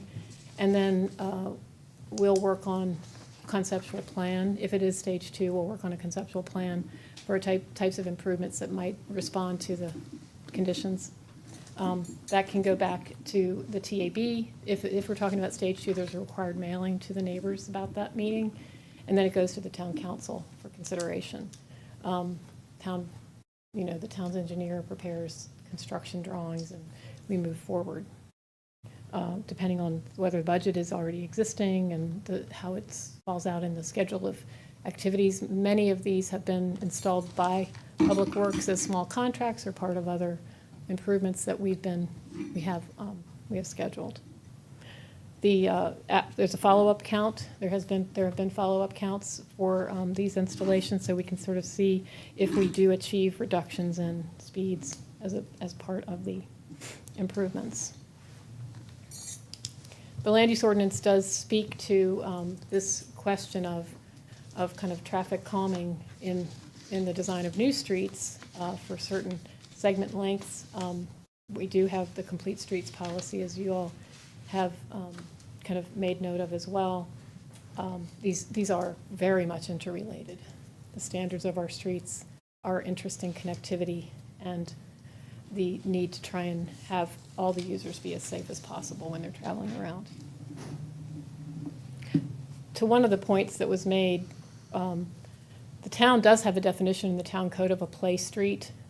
You all probably took a look at that in the agenda packet. And it is defined as a street, have a vehicle, excuse me, no person may drive a vehicle upon such street or part thereof unless they reside there or have business there. There are no streets in Carrboro that have been designated as play streets, and this would prohibit traffic other than local traffic, which is pretty challenging to imagine, I think, but and certainly to enforce. But anyway, that is a term that is included in our town code, but no streets have been designated for that purpose. Of course, the other sort of set of policies, we talked about those in relation to the rezoning earlier this year, and those are and information in the packet with the previous item. The state fire code does specifically have design standards for access, and it does affect how wide streets need to be and make sure that they are able to provide for the safe movement of those emergency responder vehicles. So some considerations we've noted for you are, in terms of this item being one that was, the interest expressed was about making this process move more rapidly, making it more streamlined or easier to access. Could potentially be the removal of the petition. There are two traffic calming implementations or, infrastructure improvements that have been installed in town that did not involve the petition process. That's Starlight Drive and Bardell Creek. In both those instances, the town directed the staff to proceed without the neighbors pursuing a petition process. Another point for us to make is thinking about the creation of something that's part of this process. And that really is a very clear, quick response to people having concerns about safety. I know that sounds like counterintuitive, or maybe wow, that you're not thinking of that already. And we do have that. The police department can be called, and they can go out and do a directed patrol. But the integration between that and the residential traffic management plan and the petition process are not spelled out. So when that one might occur and the other might occur, there's not a clear step identified there. So having a more clear, first responder approach, if you will, in that regard, is something that you all might want to consider us exploring. It might allow us to take counts more quickly. It might allow us to identify a problem area. Obviously, I have to give a reality check here, which is we do not have an endless number of staff who are doing this already. The process is very time-consuming with a petition or without. It involves a number of departments. It involves the town engineer. It involves us putting out devices, taking them in. We only have a certain number of them, and we put them out for 48 hours at a time around town. And we only put them out during the times of the year when both school systems are in full sessions. We do not put them out when the schools are not, because of the fact that the traffic is not kind of the most normal. Outside of those periods of time. So there are some constraints on our scheduling in terms of that. In any case, this would have to be kind of what would have to be built in is a real understanding of what we're able to do, rather than sort of suggesting that we have an endless capacity for doing it. We'd have to create some parameters of about how many, et cetera. In conjunction with that is the notion of developing really a more systematic program where maybe we are able to create a rapid response approach, that maybe we use those rubber installations more quickly to try and change behavior. And then at the same time, we develop a more systematic program where we do a comprehensive evaluation of travel behavior around town. We understand where there are hot spots, where there are problems. We're able to prioritize. We're able to use a number of the kinds of features you've been talking about with regard to connector roads, come up with a prioritization method, and plan for, these things in a more deliberate way, and be proactive and not reactive. There are a number of ways that this can be done in conjunction with neighbors and not top down, in that, once we understand the problems, we can talk with neighbors, or at the same time while we're collecting information about what preferences are for the ways we might go forward. It allows us to potentially, as you all remember, several of you will remember, the consideration of changes to Pathway Drive, from Parkview towards the creek. There's a fair amount of width there. There's a designated ability to use some of those spaces for on-street parking, and the street does not connect all the way across the creek as was originally on the connector roads policy, and a question about whether there could be some other improvements made within the right-of-way, perhaps green stormwater infrastructure, those types of things. So, so having a more systematic program would allow us to think more comprehensively about this and maybe integrate it in with some other interests that the town has. And at the same time, I think the evaluation of our street standards and trying to make as good a fit between these various users and their conflicting ability to cause fear in one another, danger, the sense of danger, and prioritize safety ultimately. But anyway, those are some thoughts that the staff has in discussing these items, and happy to try and answer any questions, and appreciate all the consideration, any feedback and direction. Thanks very much, Trish. You mentioned, I think there have been 60-some requests over the past couple decades that this policy has been in place. How many, do you know how many have led to stage 2 improvements? I think we have 18 plus or minus installations, and I do have a map that shows those. And the remainder then would have just led to either no action or a stage 1 education campaign? Some of them, those are inquiries. They have not all resulted in a petition. I see. Those are contacts. I see. So some this of is those- so how many have actually been petitions? Have led I to a think that petition? that's the number of petitions that have come all the way forward. So it is 60 petitions. No, I'm sorry, 18. Oh, it's 18 petitions. The ones that have, yes. Okay. So of the 18 petitions, then, how many have led to stage 2 changes? I think many of them. Yeah, I can okay. check on that. I don't know for sure tonight, but yeah, perhaps most. Well, there were several that were stop signs, 3-way stop signs. They did not involve. Yeah. So it's probably maybe 15 or 14. I'm looking to see if Tina's here. She's checking. It's just curious. Yeah. So I was talking to a member of the planning board about this issue, knowing that this work session was coming up recently, and they kind of raised this point that I thought was interesting, which is the current practice involves a petition, right? It requires the neighborhood to get a certain threshold, a number of signatures within the area of influence, and then that kicks off the staff's evaluation and potential installation.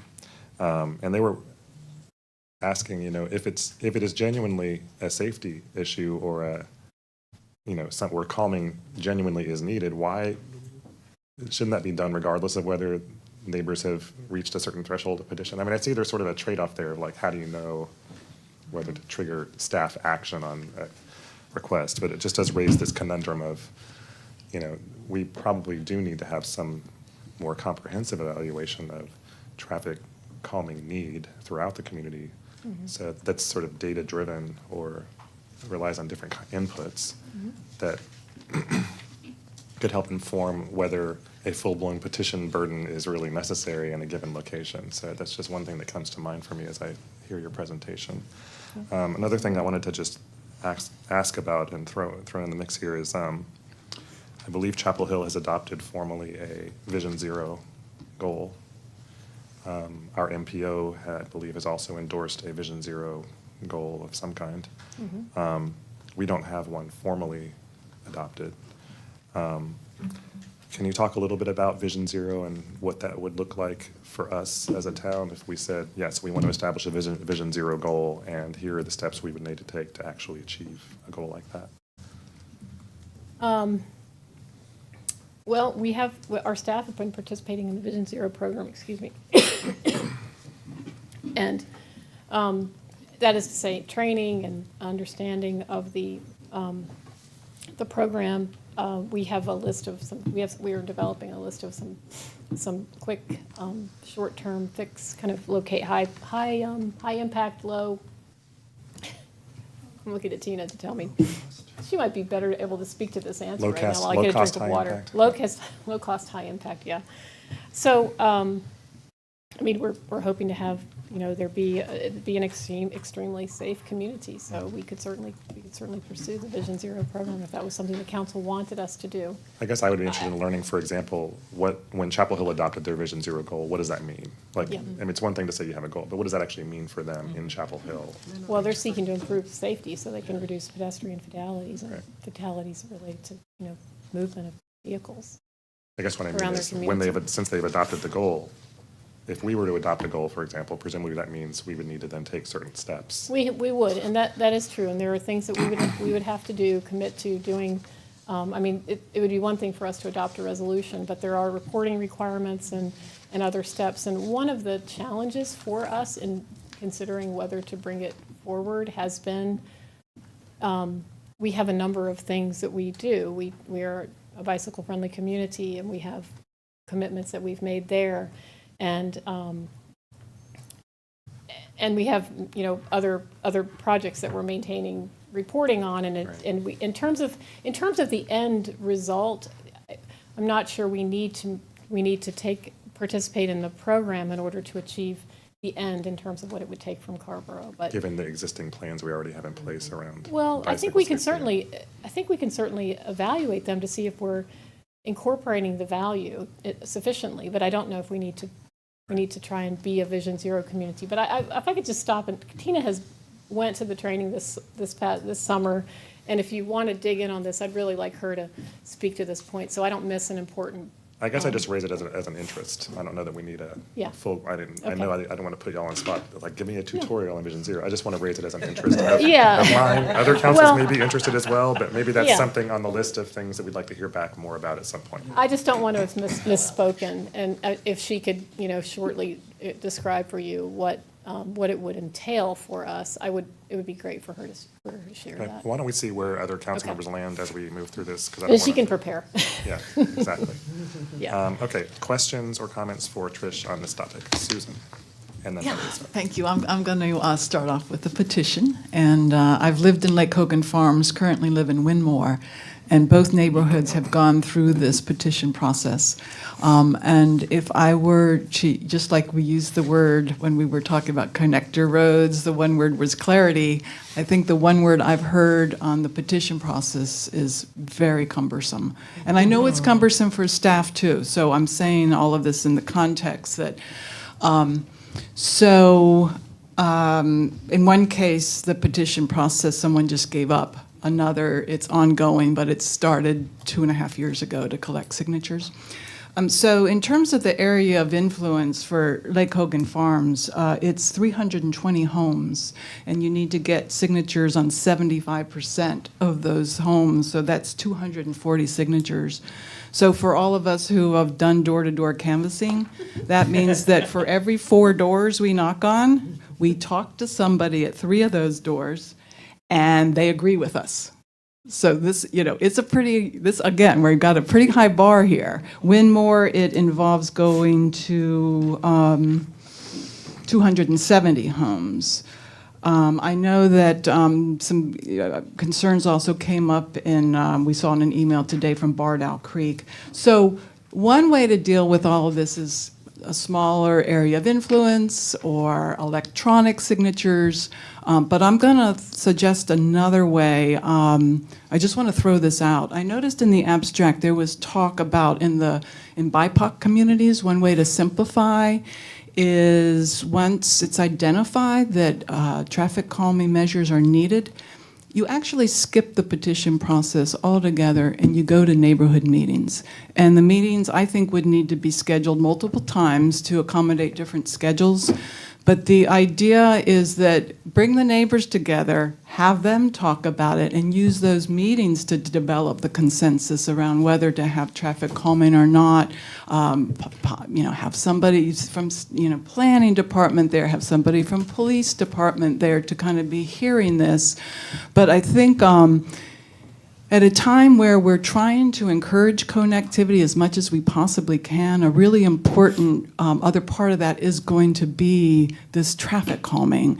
And so I feel like the more we can do to expedite it in a very reasonable way, the better off we're going to be.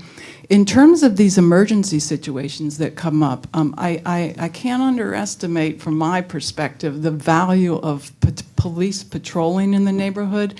And believe me, I know how stretched our police department is, but personal experience in Lake Hogan Farms is having the police kind of camped out periodically, even on a almost like a scheduled basis, but it really providing warnings or citations as people are speeding through at 50 miles an hour, running through stop signs. It really, really does make a difference. And so I was hoping to also be encouraging that as a really important part of traffic calming, is to have that police presence in some of the neighborhoods as much as we possibly can. I just wanted to mention one more thing when we're talking about speeding, and I wanted to talk just a little bit about the speed limits. So first of all, I want to thank you, Trish, because I know that the speed limit in Winmore is now consistent with the speed limit in Claremont in terms of the signs. Everything is 20 miles an hour. I went today to look at some of the surrounding neighborhoods and noticed that some of the neighborhoods, there's Wexford, Lake Hogan Farms, Camden Place, the speed limits are 25 miles per hour. I also noticed that in Claremont South, at both entrances to Claremont South, there are no speed limit signs at all. So hoping to get some speed limit signs up there. There's also no speed limit sign at the entrance to Lake Hogan Farms. So since the traffic goes so fast on Homestead Road, I think having these speed limit signs in the neighborhoods to really remind people that there's a dramatic drop in the speed now would be really important. And also, given that there are a lot of young new drivers in the neighborhoods, and I think having that visibility. But I did want to mention along that line is I would actually see when we talk about having a more systemic approach to traffic calming, I would like to see 20 miles per hour in all of our neighborhoods, the southern neighborhoods and the northern neighborhoods. Everybody knows it's predictable, that's what it is. Just kind of bring that consistency, I think, would be a really important thing, and also be combining that with a little bit more of that police patrolling throughout the neighborhoods. So those are my suggestions. Thank you. Thank you, Susan. Next, I have Eleazar and then Danny. Thank you, Mr. Mayor. Just a couple of questions, because I do think, and speaking to some folks who want to do some traffic calming in their neighborhoods, it just seems like a huge lift for. Do we have an average time, say, I submit a petition tomorrow, or like I do an inquiry, I get a petition, I go, and I have a filled out petition. Here you go. On average, how long would it take for to put in, let's say, speed table? Like and maybe a hard question to answer, but of course, and I assume this scenario, we're assuming that all the materials is there, right? We're not using the it's called the monitoring devices. We're not using them currently. They're available, but I submit the fully filled out petition. What is kind of that timeline for an action to either come before council or be put into a neighborhood? I don't have that number. I mean, we could examine them for that. They've varied a fair amount just because of the times of year sometimes when they come in and so forth. But we could check them and try to answer that question. I don't have that tonight. So. Yeah, I would be interested in it, right? Because I think I'm also looking at that petition, and I get the need for a petition, and I understand that, but maybe I like this idea that you bring up, Councilmember Romaine, because I think one of the things that I was going to propose or ask is if we can do, as it's recommended, like a full evaluation of where does it make sense now without having to have folks go door knocking, because I've been door knocking many times. Out of all the doors, it's generous to say that 3 will answer the door. And if you're trying to get them to do something, that's another whole thing, right? So I really am in favor of doing some kind of comprehensive study to see where in town now it makes sense to put some of these, and then go out into community and say, we've identified your neighborhood as somewhere where we can put in, whether it's Claremont, whether it's over by Poplar Place, wherever it is. We've identified some of these areas, right? Because, and I go back to what we've been talking about, not only connecting our streets, but as I mentioned earlier, I didn't grow up playing in the streets, but I recognize that that's part of Carrboro. That's a thing. I've come to grips with that. I still cringe myself when I see kids on the road, but I get it. That's part of what, neighbors in Carrboro want. So in order to ensure that all of our young kids are protected, I think there's some areas right now, even thinking of some of the folks that I've talked to over in Claremont, where that process would already be extremely cumbersome, even though you have a pretty joint community wanting some kind of speed table. So I want a comprehensive plan or study to be able to put some of these in there. And I go back to not only looking at communities who can fill out this petition, even though it's already cumbersome. Even those who have privilege enough to be able to do door knocking may not always have the ability to actually get this process done. Let's also have community conversations, maybe as we're talking in like the Carrboro in Motion, or like some of these areas that we've already engaging with community, backing in there, or not backing in there, but adding to those. Like, is there some kind of traffic issues or speed issues in the area that you want to address? I mean, it doesn't have to be like a full-fledged, like for now, like I do want the comprehensive study, but like engaging community for now could be something as simple as, are we already engaging with folks, adding that question and getting some feedback from there. Without that, I am very curious as to kind of get an average amount of time, and maybe if petitions need to stay, finding a petition or another form that either council can direct staff, or this comprehensive study or something that we can get this into the books. And as we look forward into new development, making sure that traffic calming is already part of those plans. I'll stop there. Thanks, Eleazar. Trish, one of your slides that you showed was kind of a flow chart, essentially, of, or just a time, or a process chart of what is the process, what happens from inquiry to all the way to installation. Mm-hmm. Is that online? Is that public somewhere? No. I think that would be, I mean, that's one example of something that would be really helpful for people to see. If they go to the page on the website about traffic calming, just knowing what that process looks like and how involved it really would be if they wanted to embark on a petition process. Another comment that came up for me when I heard Eleazar speaking was you've done some data collection, in informal kinds of data collection at, for example, open streets, where I know you've set up booths, but you and your staff have had booths, and you've asked people to put notes on a map of the town. It's like, where are the pinch points for you? Where are the high-stress areas? Where are the parts of town where you feel like traffic's too fast, or it's dangerous, or whatever? I think that's also another example of where we can give folks an opportunity to provide kind of a more high-level view of where the problem areas might be. But anyway. Yeah. Next I have Danny and then Randy. Thanks, Damon. And then Barbara. And then Barbara. Sorry, Barbara. I really appreciate what Trish is suggesting, and which I think you're picking up on, which is a prioritization system independent of petitions and neighborhoods.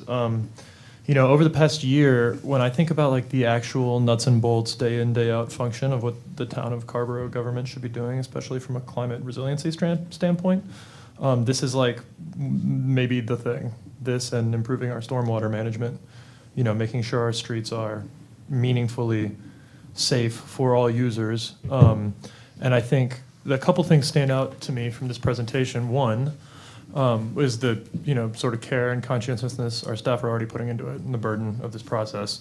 They're doing a really good job, and there's not a lot of points that would make this significantly easier. Yep. So I think it does, from our perspective, if we're serious about sort of our general often discussed direction of increasing mixed use and density and community feeling, there is almost no street in Carrboro which should not be calmed in some manner. And so I think, a prioritization program that is always on behooves us. The cost of that immediately becomes, remarkable really quickly.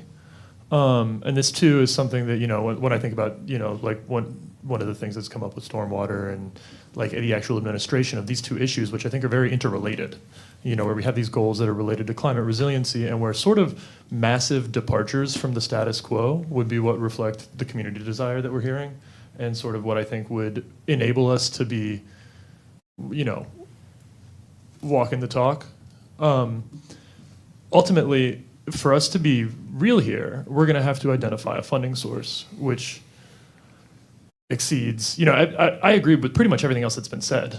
And I would like to have a petition process remain in place, perhaps as something that is an element of that prioritization plan. If we get, what I would really love to see are some data inputs from staff about, like what are the things that we're monitoring to make this prioritization list.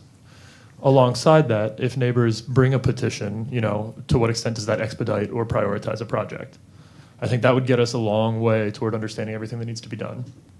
I think the question I would have then would be, we have the bike plan and the comprehensive plan, wherein, many of the plans involved amount to pretty massive traffic calming. And again, having the bike plan open in a tab all night, many of the things that I look at that correspond with these maps we often look at, we've got $6.5 million in there, just ready to approve before we consider other projects that might be. So all to say that this is where I know our manager has been talking about the need for identifying, a funding plan over the next 5 years, and to come back in a sort of a concrete way to my,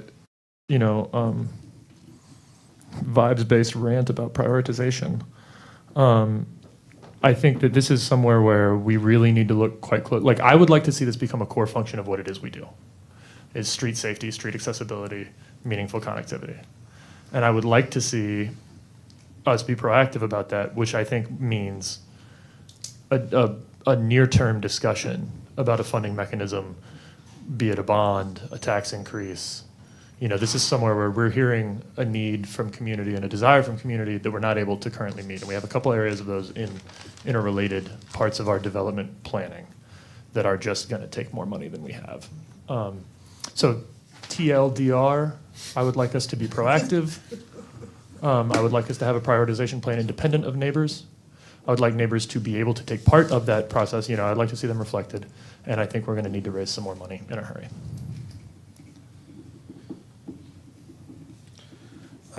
Before I forget it, I wanted to raise something that came up in the first agenda item, which is relevant here, which is I believe it was Holly Springs, Susan, that requires with new development where a new connection is being made, that there be built-in traffic calming already. In addition to, I assume, whatever the standard design of the street would be, you're also building in traffic calming from the beginning. What the developer pays for. And the developer pays for it, that's right. Right, in other words, it's a standard in the land use ordinance, right, for new development. Thank you, Danny. I next have Randy and then Barbara. Yeah, thank you. Trish, thank you very much. I really appreciated this presentation. I'm glad that you brought up the Vision Zero goal and that staff has been participating in the program. And you said that staff is working on a short list of low-cost, high-impact possible, areas that would be worth looking at.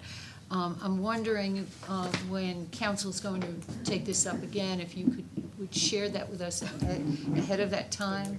I think it makes absolute sense for staff to make the recommendation for comprehensively looking at the town and saying, these are those pinch points, so these have been the trouble spots, not only traditionally over decades, but now new based on the density shift in town. So I'd really like for us to be able to see that and then be proactive enough to to share with community that their neighborhoods have been identified as possible pinch points on a short list and find out what their interest is. I think the petition process, from what I've watched, not only is it burdensome in terms of numbers, But what it does to fracture neighborhoods is horrendous. And we haven't said that here, but it happens. And by the town taking ownership of and the responsibility for safe streets across our 6.5 miles, it takes it out of individual neighbors to divide themselves amongst those who want traffic calming and those who don't. Additionally, I think there's not enough that's known out in the community about the different types of traffic calming and whether or not town staff, I would really like to know at this point, because it does shift, what town staff recommends. The tables versus the speed bumps versus, the, I don't know, some of the, what was on Oak Avenue that came in and went and came in and went. And even what was out on Hillsborough Road and James. So, and we know we need that there, and not only on that area of Hillsborough, but over at Hillsborough and Greensboro. So, so I just say this because as staff is already working on this, I would really like to see how far you've advanced the thinking on this. And I do believe the petition process is archaic and that there are aspects of it that do not work well in the community. It may work from our point of view, but I do think if we can be proactive and suggest to neighborhoods that their streets are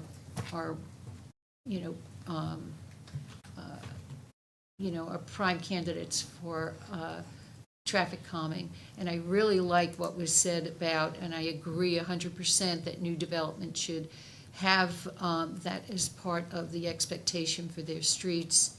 And in addition, we need to make uniform the speed across our neighborhood streets because that we need to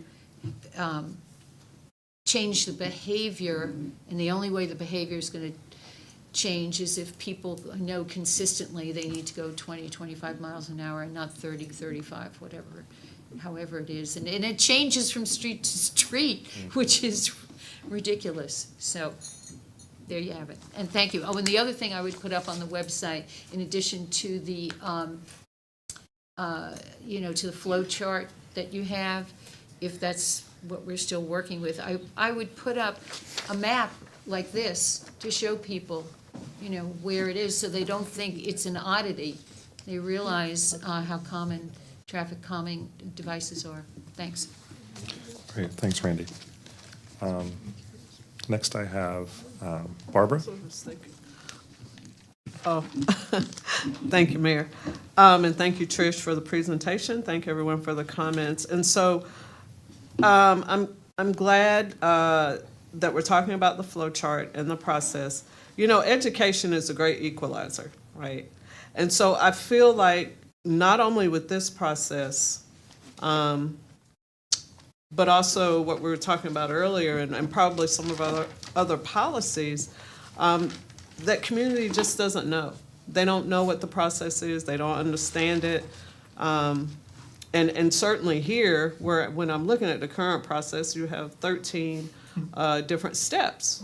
And certainly I would be in favor of streamlining some of that. I am in favor of this systemic kind of holistic approach, which Carrboro Connects also talks about, and also said the current process may have concerning implications as it relates to equity. So, if Carrboro Connects recommends an update of the plan. And another concern of mine is I know data points are important, but so are community voices. Neighbors, they live where they live every day. So they know how much speeding is going on. They know, the behaviors of how people drive through the neighborhoods. And so I would like to see community voices elevated more in the process. I feel like the data And the process sometimes smothers out what community is actually asking for in their own neighborhood. And I don't know if that makes sense to you, Trish. You know what I was saying? Yeah, I do. I think I'm gathering your sentiments there. It is, I think one of the pieces, I think education is very important, there's no question. And to the point about looking at speed limits, for example, and the uniformity of speed limits, these are all interrelated to our street standards and how the street creates this, help, it supports the behavior, the way we travel on those streets because of the engineering of those spaces, the design speeds of those spaces, and there are design features that are related to traffic calming too, so that because of the need to have them not slow vehicles down so much that it's an impediment or would be a danger to a large vehicle, like an emergency vehicle going over them, they also can only affect the behavior so much, the ones we put on streets. So a speed table can only slow something down so much. And sometimes there can be a disconnect with what people still are experiencing in terms of safety and the maximum reduction we're going to see with a particular solution. So I think that we really do need to take a deep look at all of these elements together and see how we can achieve the value we have, which is the safety value, for the users, and still maintain the safety of our emergency response, and our public service provisions. And so, this is a challenge. I mean, it is a very challenging situation, but I think education and never losing the voices of the people's, the individual's experience. And yeah, I agree. We're not trying to suggest that data is going to be the solution. This can be a data-driven solution, but some way of creating a little bit more of a clear understanding throughout the town about what's going on here. Really, what is occurring? Do we understand where we might really have a problem, but nobody's even reported it, because they don't know about this process, right? So we don't want to leave those participants and their safety out because they haven't found their way to understanding there's a traffic calming approach. So yeah, we agree with all of those points, and not that we have to, but, I do. Okay, thank you. That's all I have. Thanks, Barbara. I have Sammy, and then I'll go back to Dan. I'll be quick. Thanks for the presentation. I agree with everything folks have said. I think part of our challenge is always to make sure that there is sufficient of a process that neighbors feel ownership and involvement and not become a contentious issue just because we're imposing it too. But I do agree that it's important to be proactive because not everyone does get it or has the privilege of being involved with town government. For the uniformity at 20, I love that idea. I wouldn't want to make places that are lower than 20 though higher, so just keep those places low. Could you show me the list of things that you identified, Trish, that potentially could be tweaked? So yeah, I like the idea of removing the petition. I like all those ideas. That's great. And then I think the other key thing that we are missing is that we need to have a transportation planner. I think that is very important. We agree. I know Mr. Manager is working on that, so. Yeah, and related to that, we need to make sure that whatever the reason is that the transportation planner is hard to get and hard to keep, we need to address that issue too. So it may be paying significantly more for that because something isn't working. So those are all my comments for now. Thanks. Thanks, Sammy. And Danny, I'm going to come back to you in 1 second. Actually, go ahead, Danny, and then I'll wrap us up. Yeah, I just wanted quickly, for staff clarity, to lend my vote to, I would like to see a concrete proposal about adopting Vision Zero, it would require, what we would have to sacrifice. And I would like to see an update to the ordinance to require traffic calming within new development. I wanted to add my voice there. That's where, like, quasi-judicially, I would like to be saying yes. I would like for our ordinance to remove our judgment. So that leads to a comment I actually wanted to share, that unless you still have more, some sort of kind of overarching comments to wrap us up. the extent to which the council can be removed from every little decision about every traffic calming installation is probably for the better, for everyone's better, right? I mean, I think it just, we don't need to be involved in every little decision, right? If we have it, that's why I think there's value in having a sort of proactive, systematic approach, as I think I've heard almost every council member, I think every council member say, about understanding where the problems are, where the needs are, rather than relying on a petition-initiated process. I think I've heard that pretty uniformly across the board here. Yeah. Not to say that there's not room for a citizen-initiated process, Yeah, both. but having, and I think we can avoid getting into too much of that if we have already identified where the needs are ahead of time. So I appreciate council members raising that up. We also know that process is burdensome. I think every one of us probably knows, probably everybody in the audience knows somebody who has either been involved in one of those petitions themselves or has been, it can be time consuming and burdensome. So even more reason to not rely solely on that as our way of calming traffic. Another point I wanted to make, and I appreciate Susan's comments about, and I agree, we should just go ahead and have a uniform lowered speed limit throughout the town where appropriate. I also think it's important, though, to just note that traffic safety ultimately on our streets is not going to be about the posted speed limit. It's going to be about the design of the streets. You can post a speed limit all day long, and I think perhaps Chief Etai could agree with this. Doesn't mean people are going to follow it. And we already know that, right? So, yes, let's post uniform speed limits to the extent we can, lower throughout the town, but let's also recognize that that's not going to get us the whole way to Vision Zero, for example. We actually need to design our streets to be safer. I also just want to note that there is a staff capacity issue here, that we are, our staff is already, we have already asked our staff to do a lot. They're working on our comp plan implementation. They're working on a lot of our important projects. Just recognize that as we want to march forward with, for example, an idea of what it would mean to have a Vision Zero policy, those kind of things, that there is a staff capacity issue here, right? And we don't want to pretend that there isn't. What was the other comment I wanted to make? So Danny said something in his comments that I hadn't thought about, but is, I think, really potentially a clever way to be thinking about this, and that is implement the bike plan.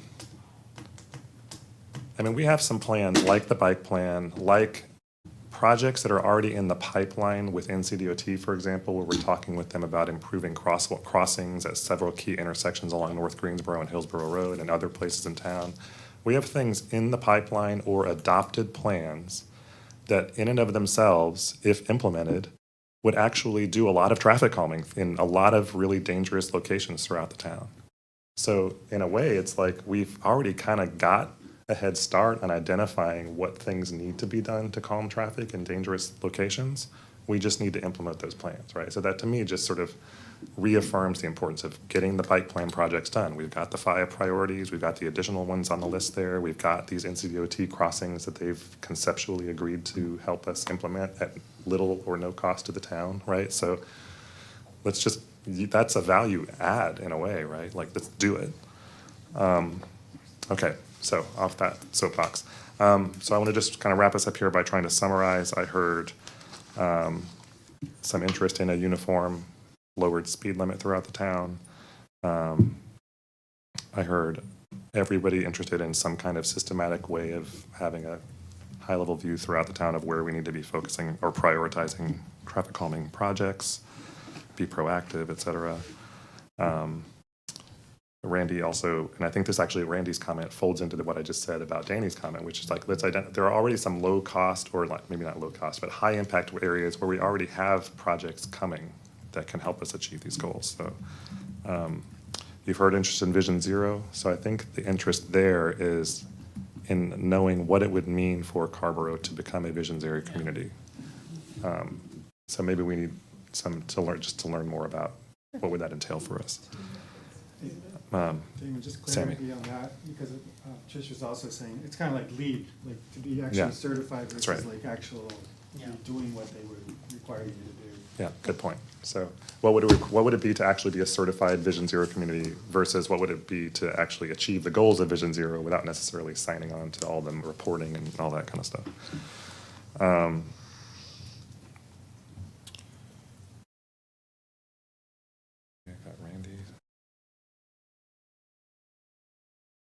think that kind of covers the main points. We don't want to not be a Vision Zero community. Absolutely, yeah. I mean, I think that is It's more about what's the fundamentally- process for getting there. Yeah, it's, the commitment to that is ingrained, I think, in the town's work, you know, Yeah. and expectations, so. David, did you want to add the website?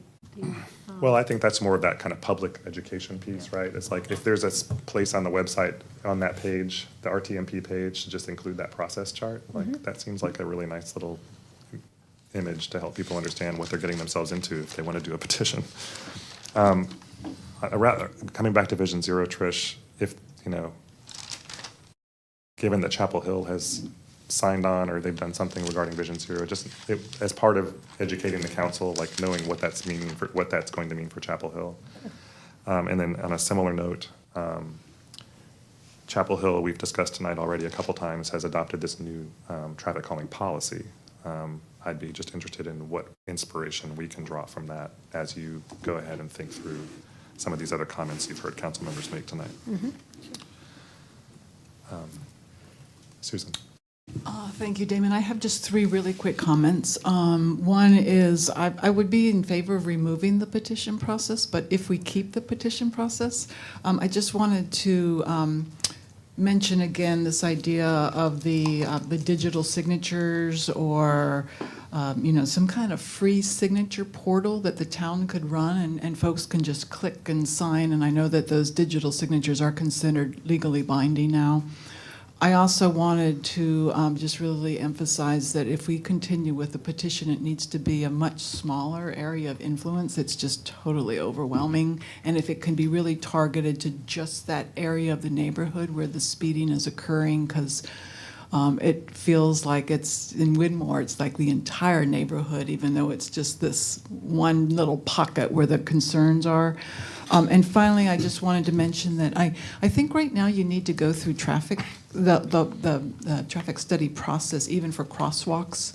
And I was hoping that crosswalks could be removed from this process. And if people need a crosswalk, they can just get it done. It seems like it's low-hanging fruit, especially crosswalks near bus stops, just to get those done in a really timely way. And I don't think they're too labor-intensive, so. Crosswalks on arterial roads are NCDOT approval, so if that is a different category of things. In Lake Hogan Farms, I know that crosswalks were put in. There's been an interest in crosswalks at bus stops with kids running across there. Yeah, we can definitely explore that. I mean, that's on the town streets. I'm looking at. Yeah, that would Kevin. be great. So, Thank you. yeah. Thanks, Susan. Okay. Trish or Mr. Manager, have we given you any useful guidance here? Absolutely. I'm going to pretend that was a nodding of the head. All right. Well, thanks, y'all. This has been helpful, I think. Some things to chew on for staff, among all of very many other things they have to do for us. So appreciate the time tonight, Trish, especially. Got a great team. So, all kinds of people involved. Okay. If there's no further business, then I'll entertain a motion to adjourn. So moved, let's Okay, go. been moved by Barbara, seconded by Eleazar that we adjourn. All in favor say aye. Aye. Any opposed? We are adjourned.